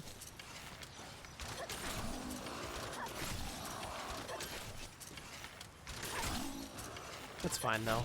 This vantage point is very nice. Boosh. Boosh. Boosh.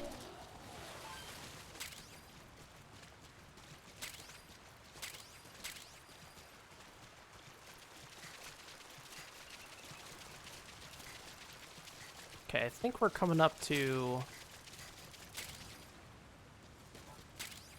the point where I can go take a quick bathroom break.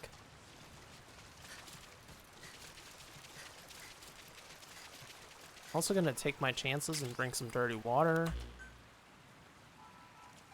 Nice. So I have some antibacterial drugs if I actually did get cholera or whatever, but thankfully I didn't get it, so we're all good. I'm missing a lot. Yep, here's the... Yeah, I have so many bullets. I'm gonna be using this throughout the rest of it.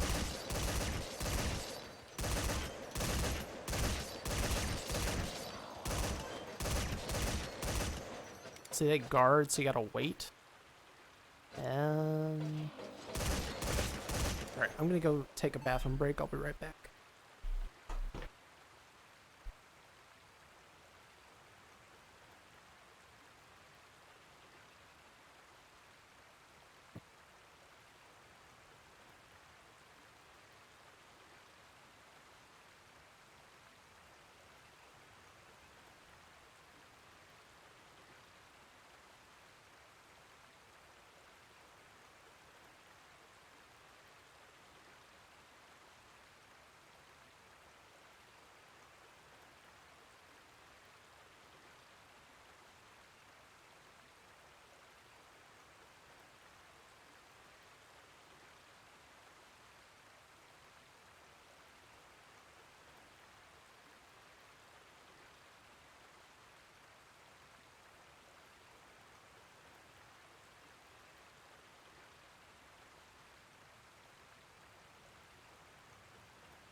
See, nothing's happened. We're good. Goats are sitting peacefully. I came just in time, too. That was good timing on my part.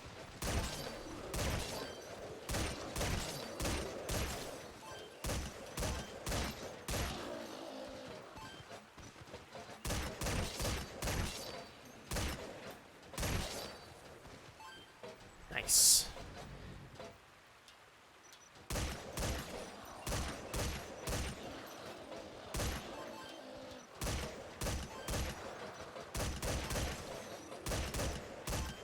Try to be efficient with my machine gun just so I, you know, use every bullet possible. Machine guns are actually the same. There's a Type D. I forgot what the other type is. It might be Type B. The difference is just how much ammo is in it, so I choose the larger capacity because why not? Nice to have a little extra ammo.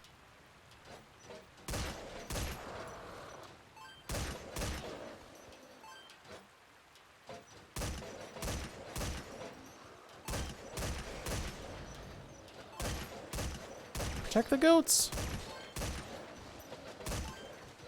That guy's moving. That guy's hustling.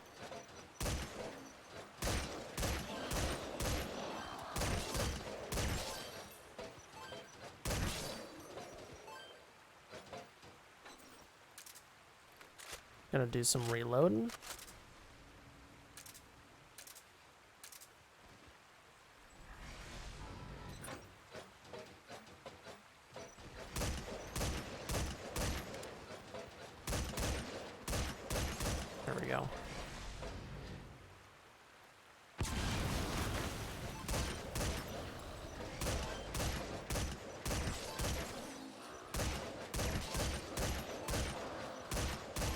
Nice point and aim, very relaxing, you know. I mean, at the end of the day, auto-scrollers are not something most speedrunners like. But the thing is, if you run a game that has auto-scrollers, which I have, not just this game, you have to just take it for what it is and, you know, let it go. I mean, I like the fact that I can actually, like, go up and take a bathroom break during this, you know? Like, that's really nice. I don't have to babysit during the 15.5-minute auto-scroller. Okay, that's everyone. So I'm going to get myself all situated. Both goats are have survived. That's a exclamation of joy and a big... So, happy for that. So any arrows for me to pick up? There definitely are. I'm like missing a ton. That's enough. It's fine. Right. The goats have survived.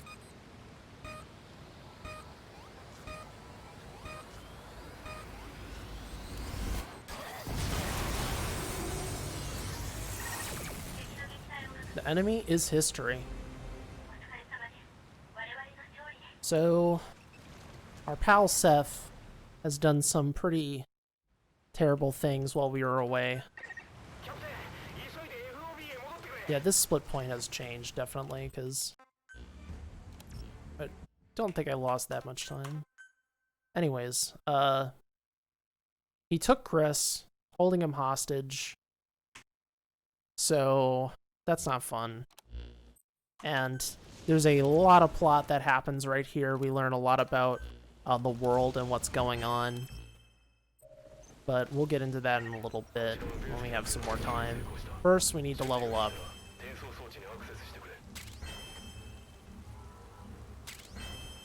We just need to get to level 20. And then our last few stars of dexterity and endurance. And now we are going to travel back to Afghanistan. And this is the one and only boss fight in this entire speedrun. There are bosses, but they're all in post-game, so... here we go. We're going to be using our shotgun, which has overpowered shells in it, and they do crazy damage. We just need to get to his back and plow him, so to speak. So here we go. Oops.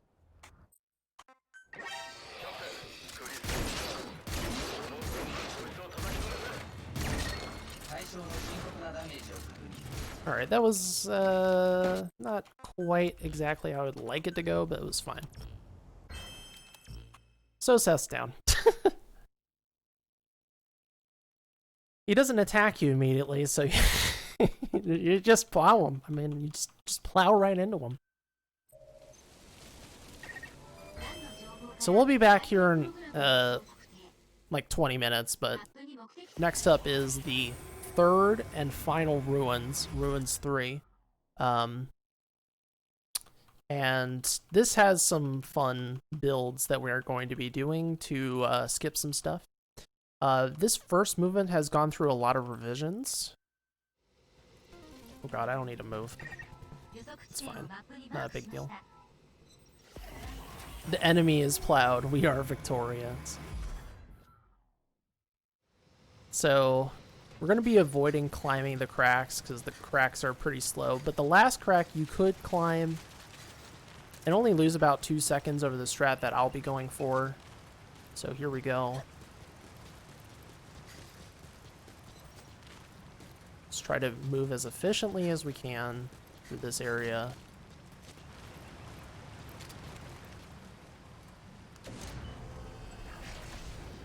So we build a watchtower here. Oh god. Yep, that's what I worried. Yep. Alright, we just lost like 5 seconds, but whatever. It's a lame. That's lame. I didn't build it close enough to the wall. Should've just went with my gut. That's fine. No crying over spilled milk. we're gonna continue on. This area is really confusing. I'm still not so sure if this is the best line, but this line allows me to avoid a bunch of grabbers, and the grabbers suck, as we've already established, because they grab your ankles, and getting grabbed by the ankles is bad. So we just hug this wall.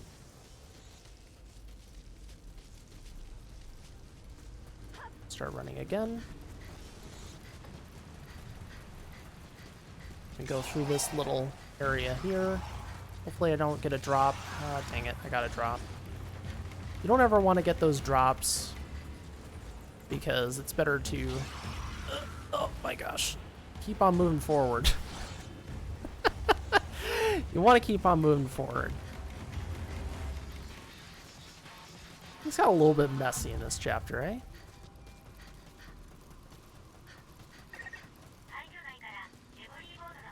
It's okay, I'm not too concerned. Okay, don't worry though, because this climb I am not gonna screw up. So this one cuts out a huge chunk of Ruins 3. This is where you meet Code Talker and Phantom Pain.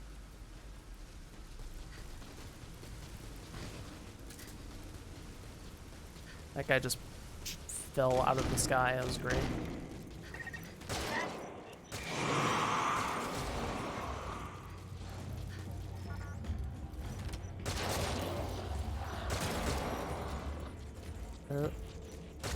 It was kind of bad.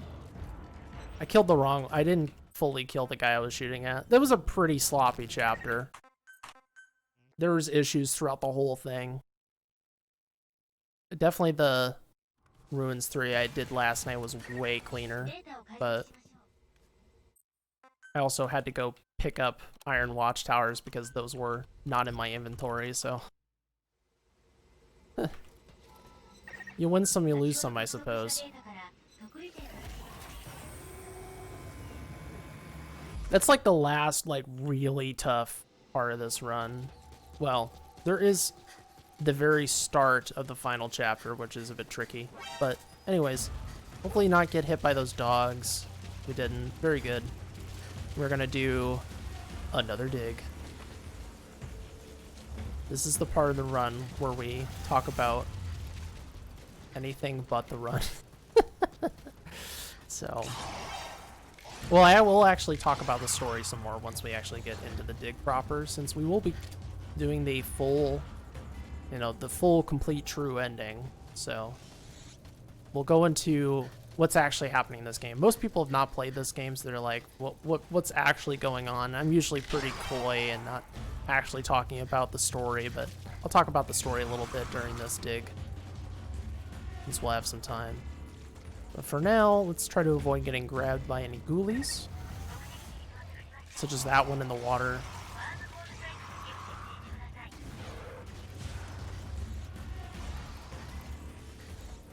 Let's see if I think my stamina's gonna work out perfectly here. A little 200. That's not bad.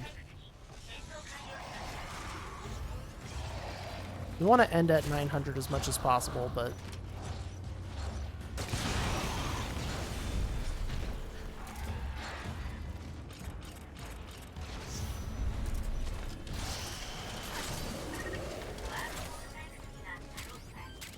so this is the deserted mine. I would say this is like the hardest multiplayer map.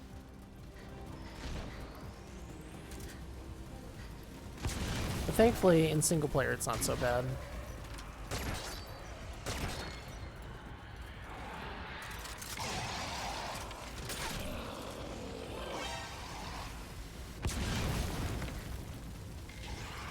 Just gotta take out those mortars ahead of time.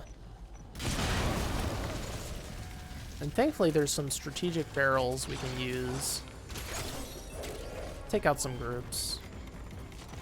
So let's get into, let's do some story time, folks. So you might be wondering what the heck happened to Seth there? Like, why did he turn into this like wanderer monster? Heck, you might be wondering what the heck is going on in this game anyways. So at first you thought that this was an alternate dimension, like an alternate world, an alternate planet. But the reality is that is not the case. This is actually the planet Earth. Same timeline as the whole Metal Gear series. The thing is, though, this game takes place hundreds of years into the future after, you know, the final game of the plot, which I believe is Rising. So hundreds of years into the future, all that stuff didn't really matter because nanomachines became basically this virus. Everything became nanomachines. All these monsters are nanomachine monsters. The dust is also a function of the nanomachines, and the Lord of Dust is basically like this gigantic nanomachine monster that wants to devour everything and turn it into nanomachines. It's pretty great. So, Seth is basically like, yeah, man, we should join the nanomachine unit, like the nanomachine hive mind. See, but it's kind of fun. It's funny because, like, you know, like MGS4, everything gets justified through nanomachines, and then this game, it's like, well, what if nanomachines just ruined everything? You know, it's just like taking the logic of this series one step further. It's a little bit more complicated than that, but that's like the basic premise. We're also infected with like this weird virus thing going on. Like it takes over the captain's arm. And it's something that is kind of a problem because we could become a wanderer as well. In any case, Seth's all about the nanomachine life. We put him down. And the reality is, the kid we are about to send off into an actual wormhole that will take him home is Good Luck. So the kid who we've, you know, rescued in this alternate dimension is Good Luck, who in turn sets in event everything that happens in this game. Us going to D-Tay, basically getting everything set up so the world can be saved, because what the Lord of Dust wants to do is travel back in time and devour everything, which sets off the events. It's you know, crazy time travel plot, right? So Chris, Good Luck, sets in motion all the events to get people here to save the world and stop the Lord of Dust menace. Yeah, it is. Yes, exactly, Disc. Exactly. They took the nanomachine ridiculous to its most absurd conclusion, where everything just turned to nanomachines, and nanomachines were like this virus. So we'll get into what happens at the very end of the game. I'm not going to spoil like how we deal with the Lord of Dust, but that is like the main plot twist of this game. Chris being Good Luck, and that this is not some alternate universe, which is whatever, like, this is what you think, like, as you play the game, like, oh, this is just some weird alternate universe thing going on. Like, this isn't actually, this is just some weird thing going on. We're just trying to get back home, but we're actually here to save the world, of course.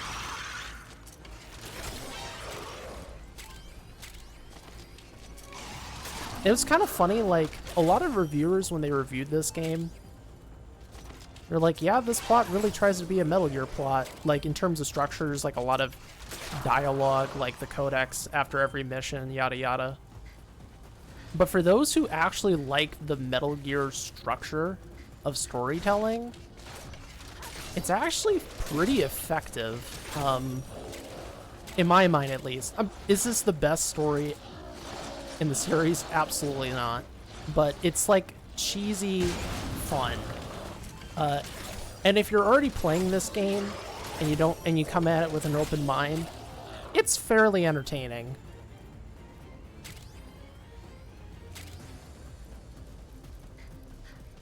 It's just that most people, when they approach this game, they kind of like cross their arms, and they're just like, ugh. So, and part of that for me as well is that I feel like the way it's told and just the ridiculous turns it takes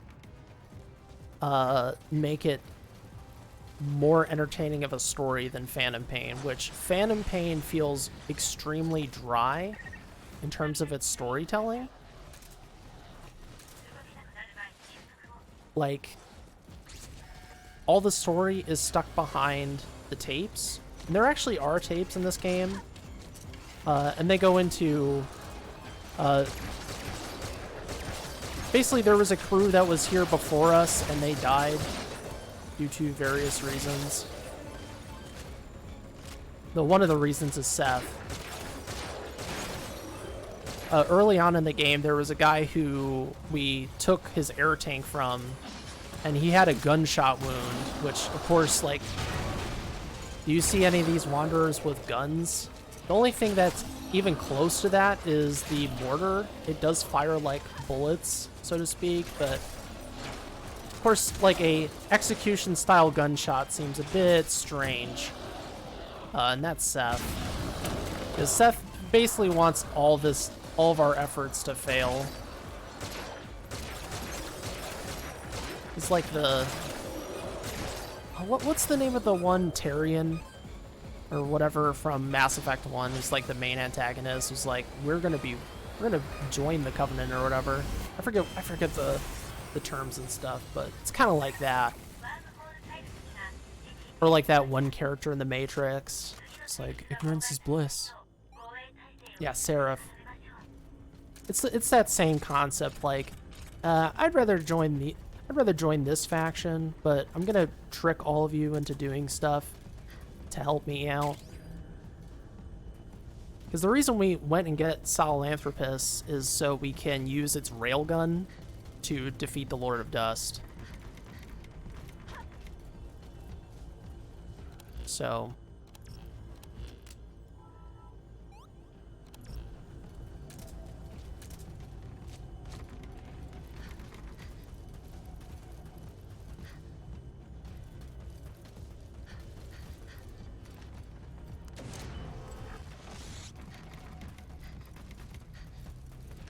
Oh, I should also mention, if anyone is interested in running this godforsaken game, I have a lot of resources on the wiki page. I still have some stuff I need to add that I've learned recently and need to add on for educational purposes. Just a lot going on right now, but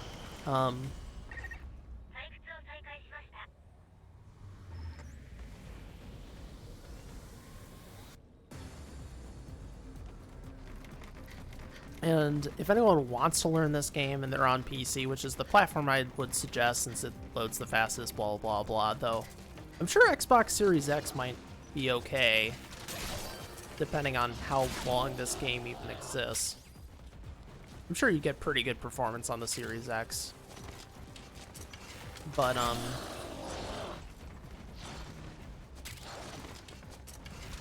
I can't help you on this Series X or the PS5. I can only help you get resources on PC.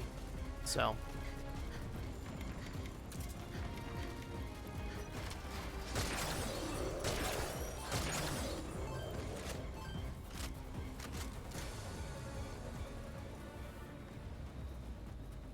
Oh yeah, I think the vast majority of people should avoid this game, and I really do think this game is a mistake. Like, this game shouldn't exist. Like, the people who say this game is dumb and why did they make this, like, I totally agree. This game is a really bizarre move. But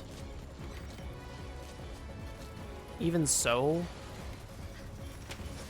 even though I think this game is a disappointment, for what it is, it's pretty satisfying to play, and if you like playing the Fox Engine games, like, it's worth trying. Just at the very start of this game casually is really hard.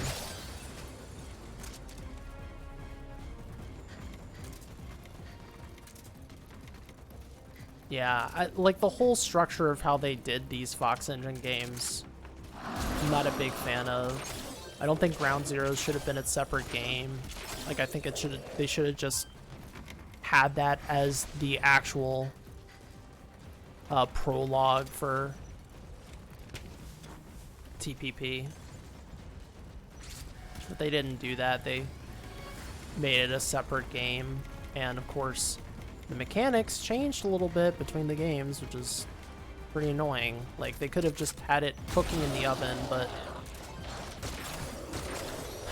I'm guessing that was a decision from Konami, not from the developers. I'm not sure what with all that.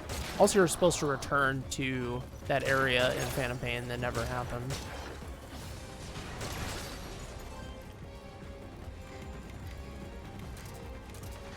Not a big fan of the hospital sequence. It's so separate from the rest of the game, and even though there's like a plot payoff by the end, it's like, you know, I could do without. Anyways, I need to stop being thirsty.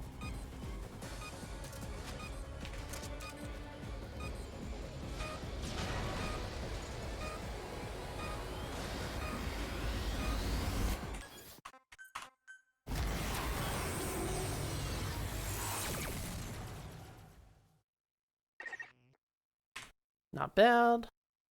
Yeah, that time loss was because of different split points. Don't worry about it.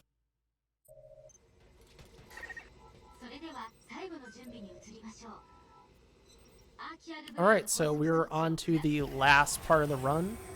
We're going to be going for good ending, which is good because I wouldn't be able to get a PB here on bad ending.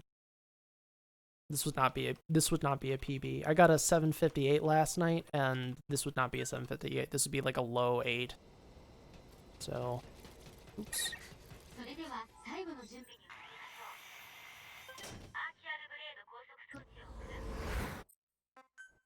Actually, like a mid 8.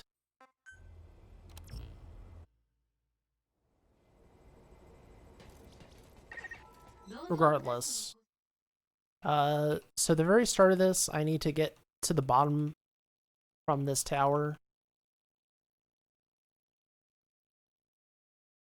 And I don't want to break my legs or die. Either are big risks, so I'm going to be taking a strat that is a little bit safer but loses me a little bit of time.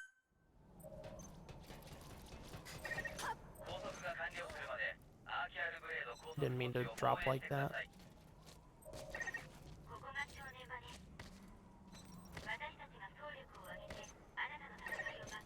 So that's the easy way. There's a way to drop further, but you have to be in just the right position or else you'll die, and I don't want to deal with that. So when we hang off this, that way we don't risk breaking our ankles.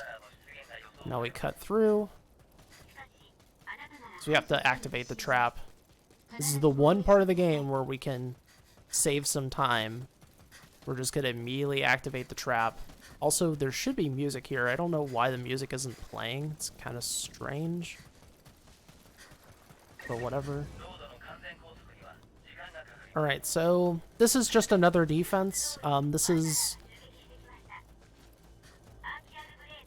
This defense, though, has a lot of enemies that are going to be showing up.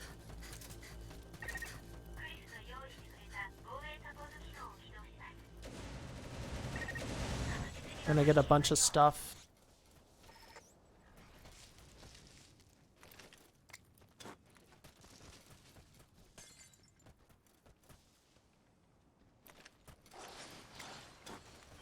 And it's just, you know, classic stuff.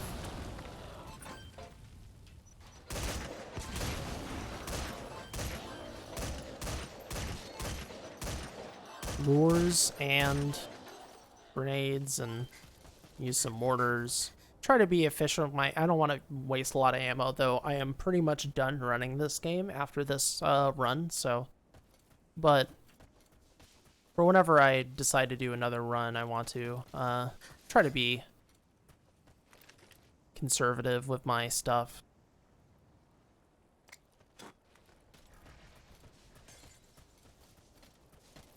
Yeah, the ads are really annoying. I don't disagree.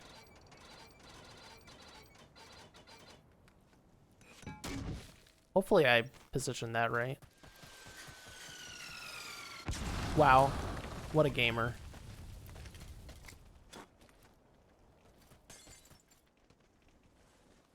What a gamer.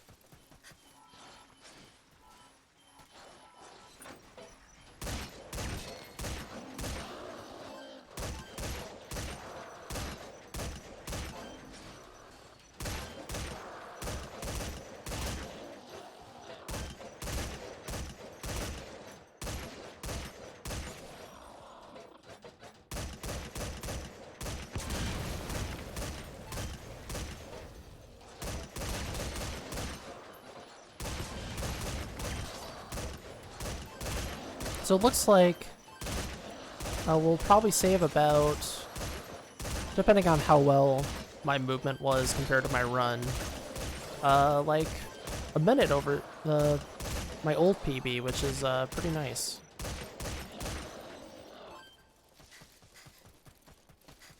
Not bad at all, honestly. No, these aren't carrots. I want some carrots.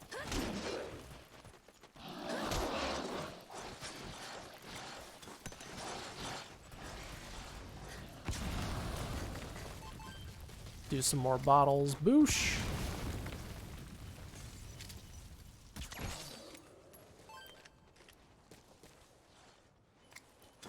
Classic combos.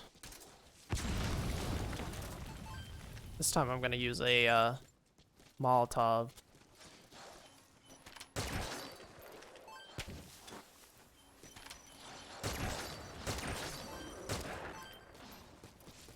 They'll eventually burn to death. So pretty good.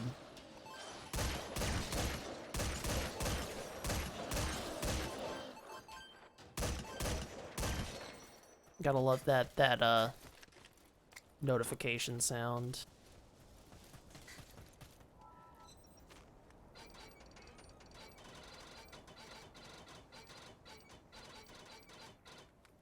That should do it.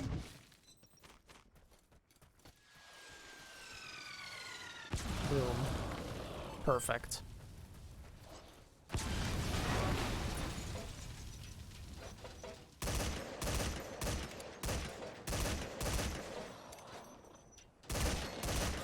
Yeah, I wish the music was playing here. It means we're gonna have no music throughout this. That's kind of lame. I need to fill the void with my words. So I'll be doing the best I can rather than just chilling out as we finish this out. You want to know something fun? Doing a run on Mondays is actually a bit risky. That's because there's actually because this is an always online game, which is really annoying, but putting that aside for a moment, when you run on Mondays, there's a server maintenance, and that happens at like, I don't know, it's like 1 a.m. Eastern or something like that. It's later on. And yeah, it should have been playing the moment. There should have been a track playing when I was going down that tower, but it wasn't playing. It's kind of weird. Alright, we did it. So that's wave 1.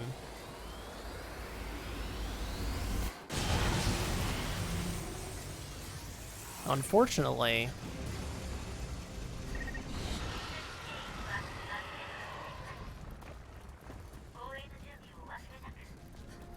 you cannot activate this early. There's the song. So we can just kind of hang around. I'm gonna refill my ammo. Actually, let's have a little bit of fun. I'm going to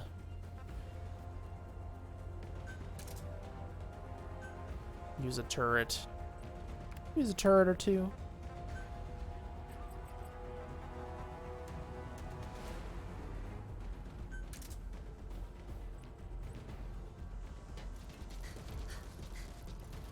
For funsies.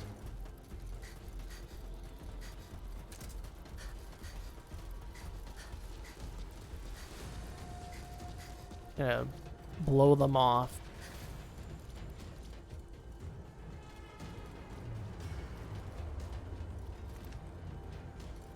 So we'll put it like this. And then that'll blow them off the roof, and they'll take some serious damage falling. Thankfully we got some cool stuff from Chris that will be... There's the music, alright. We're just like fighting in silence. It was kind of awkward.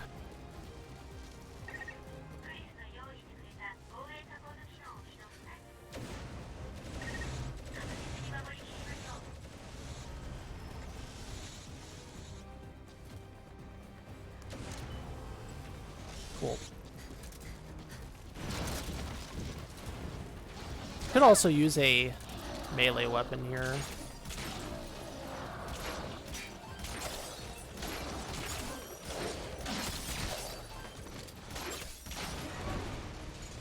Oh wow. Well, that was a bit of a fail, huh? The guy spawned behind it.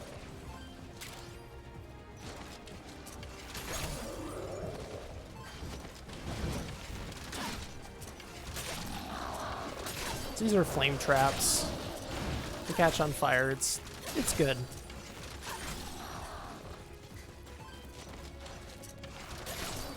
So this blade trap is what we're protecting.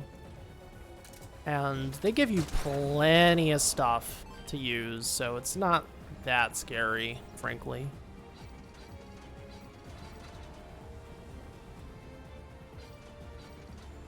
Like, I can just kind of hang around and emote.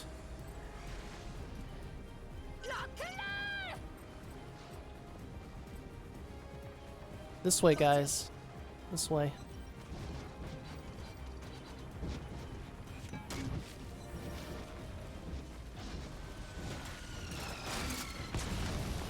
I don't want to use these overpowered rounds. I want to save. I want to save them. Shotgun for last resort.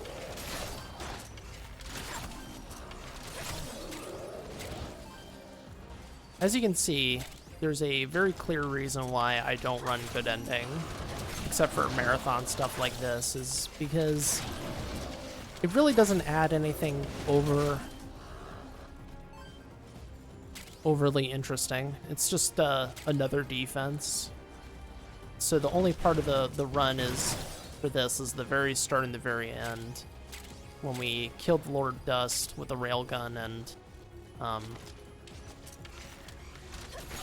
getting to activate the trap. So nothing too significant.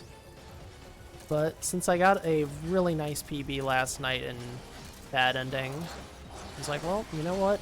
This will be a perfect opportunity for me to use the fact that I've been running this game for, you know, give or take a month, and get a PB in this category I don't really care about.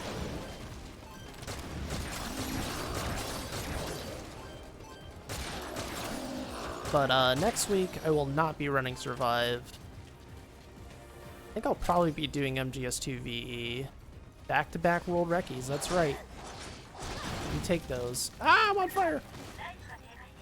My life has dropped.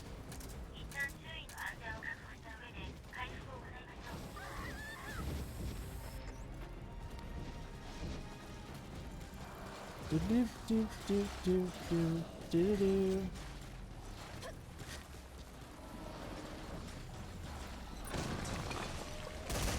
Ed, that's the regular one.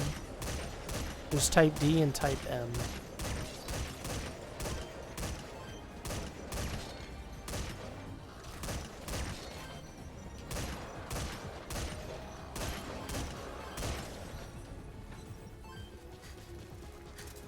Alright, who we got next? I think it's mortar time.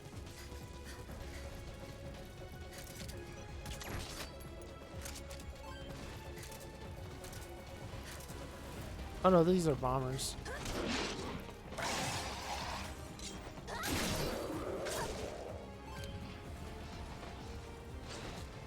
They attack really slowly. So, as long as you don't, you know, get smacked, you're fine.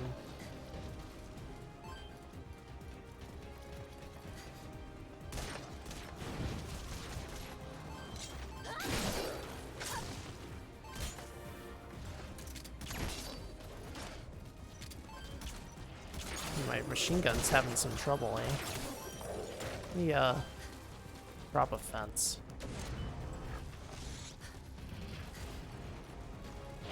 You just play Ring Around the Rosie. Boom.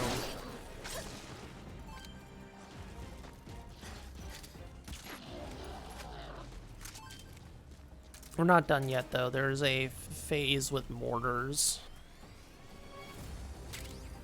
Which, it's incredible I remember this stuff, but, you know, this game is so memorable. When you speedrun it, it's like, oh yeah, and then there's this wave, and then that wave. And this is how Survive poisons your mind. And you get Survive brainworms.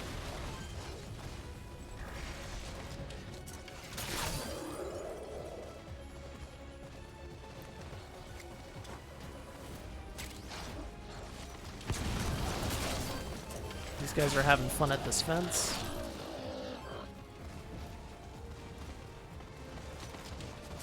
Hey, Sparty.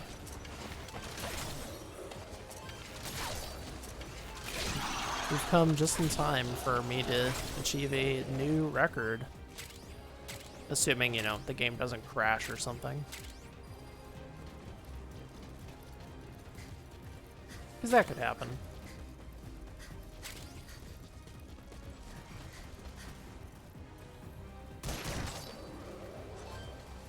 There we go. That should help somewhat. See, it's just a little bit too far out of range.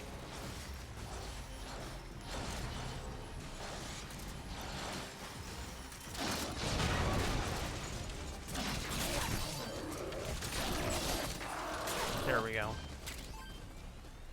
Oh gosh, we got a huge squad here.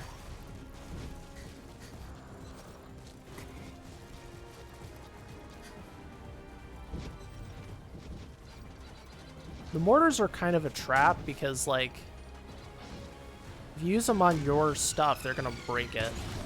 I don't want to do that.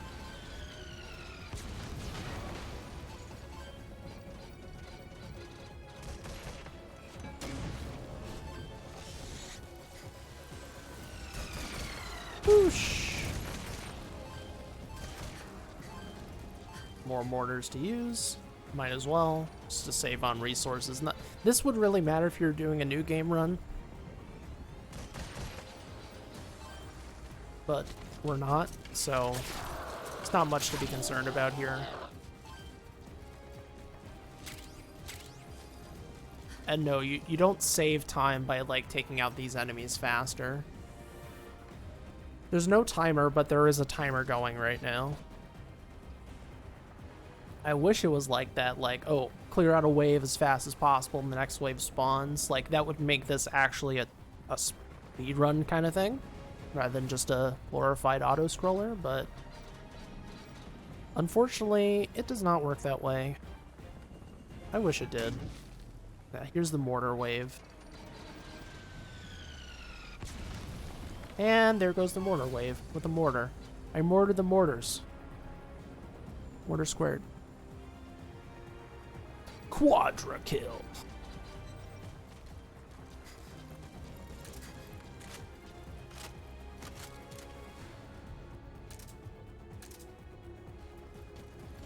And as soon as they came, they left.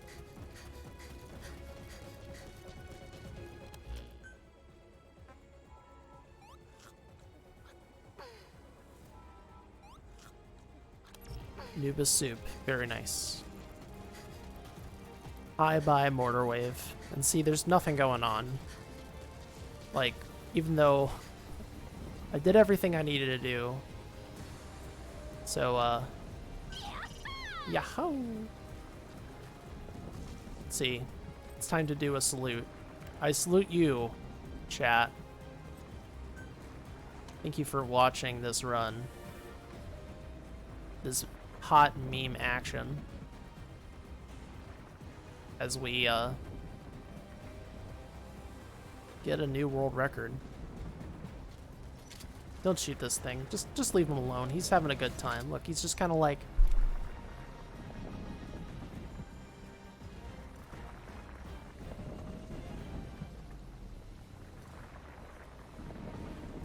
He's just vibing, you know? Warrior Dust is just vibing.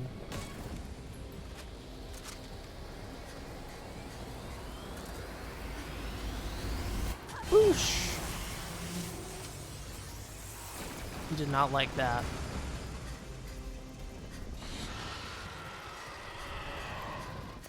Fun fact, Laura Dust, along with all the other creatures, are designed by Sato, who also designed creatures in the Silent Hill series.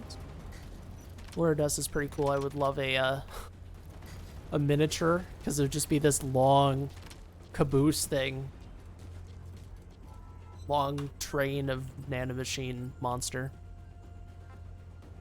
Also, you can add another survival gear if you want, but... Alright, I'm gonna take some requests. What do people want to see? What kind of kills do you want to see? You want to see a, fire arrows? You want to see some, got fire arrows, we got shock arrows, frost arrows. I'll cause them to slip into some, you can put down some spinning blades. We got spiked poles, electric fences, blades. Alright, we're gonna get some blades. Alright, put on some fire arrows for our boy Joe. Any other requests, people? This is half the fun of the game, is just killing these things in whatever way you want. Uh-oh. The trap process is nearly complete. I believe.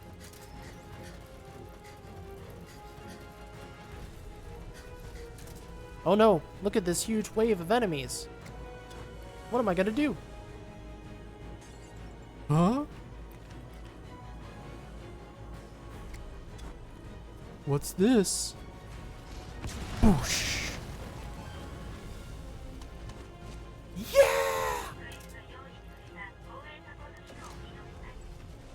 What was that noise? They're like, let's get him. Get him, boys!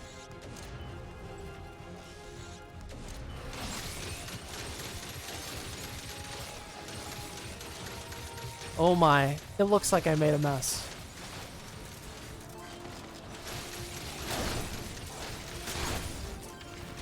It's raining men. Shirtless men. A lot of shirtless men.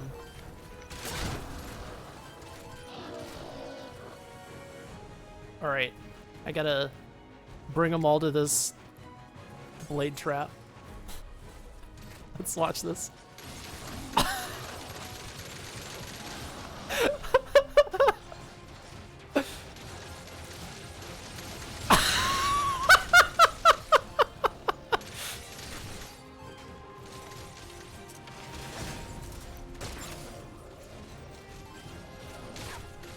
They all lost their legs, now they're crawling.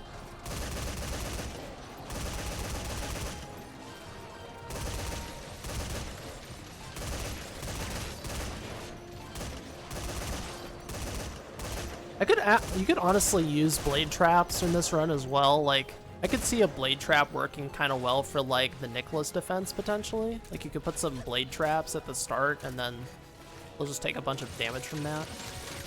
Oh god.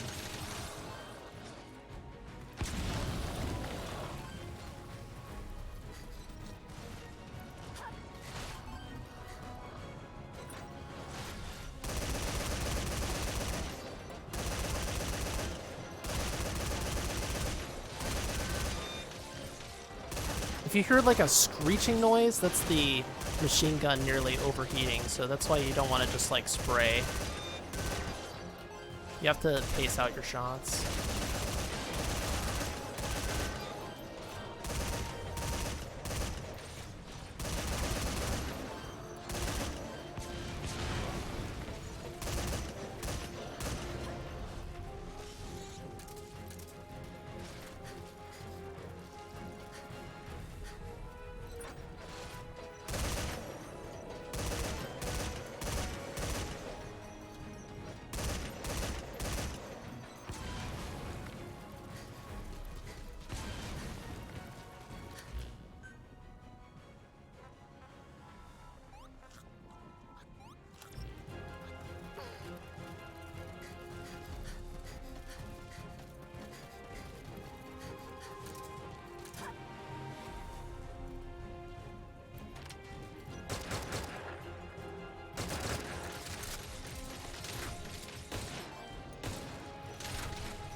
All right. Let me drop a turret.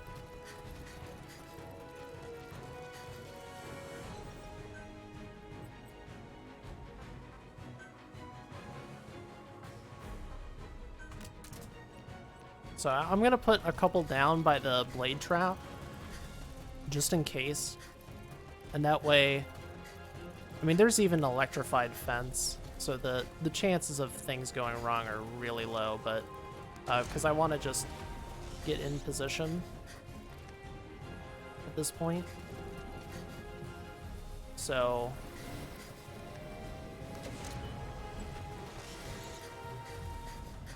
there's now very little chance of anything bad happening.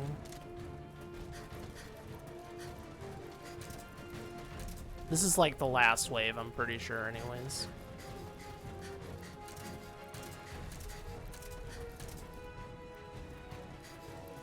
It's like a lot of guys, it's no doubt. But lore is very OP. Alright.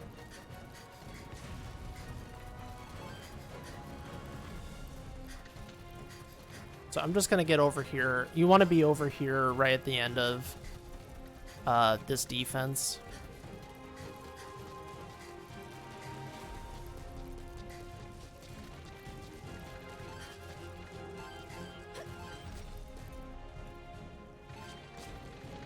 That's my Gatling turret doing some nice work.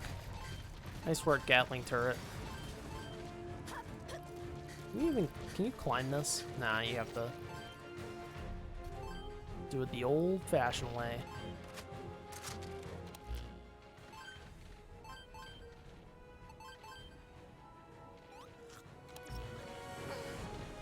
Well, that was a nice run, wouldn't you agree, chat? I really gotta thank all of you for being here. I really appreciate it. And I hope you're ready for the rest of the week of speedruns on the Metal Gear Speedrunners channel. Because we're not gonna be negative here. Because you're all great. So, thank you.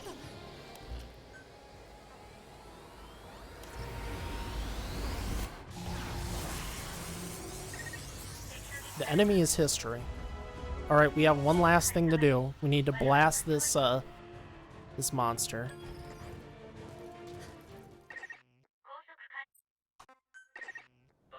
So we gotta do this twice.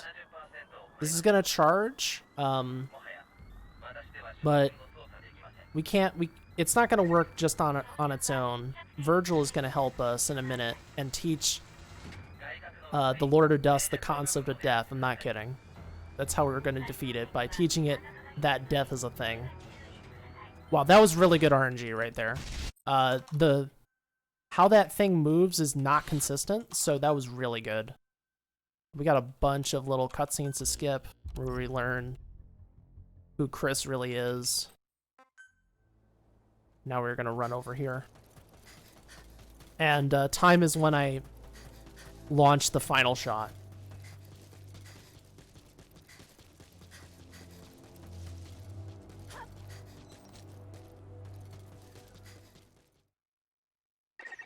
So we just have to hit its face. It's okay, Virgil, I don't care. We just have to hit its face, and time is when the shot lands.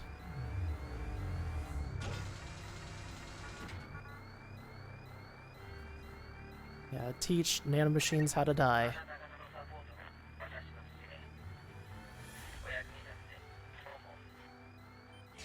Time. 2:36:19. Well, this certainly could have been a 2:35. 2:35 is definitely possible, but that is a new world record, folks. G to the G. Back-to-back world records, night after night. Once on my channel and once on the Metal Gear Speedrunners channel.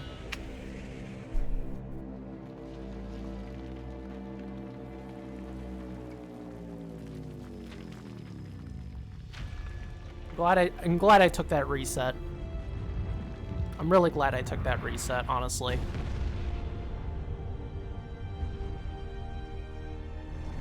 That was a massive one. Boosh, boosh, boosh. There goes the caboose. Feels good. There we are. Our handiwork. Thankfully, Virgil comes back. We're stuck here, though, but we saved the world, so that's what counts. So we're just gonna eke out an existence in Dite, or the future, rather. So yeah, that's going to be Metal Gear Survive New Game Plus Good Ending. I hope you enjoyed the run and my commentary and everything. Of course, if you're interested in learning this game, send me a ring. I'll help you out. And stick around this week because we will have week 2 of the stream team. I will not be running this game next week, but I'm glad I got the chance to show it to you this week. What else? Make sure to drop this channel a follow. Really do appreciate it. From the whole MGSR staff. And I want to say as well, job well done to everyone who streamed in the past week. I think it went better than I expected. Honestly, I didn't see everything, but I thought it went pretty well. So we're still working out the kinks. We're still trying to figure out what we need to do. So any assistance with that is appreciated, but Survive is done.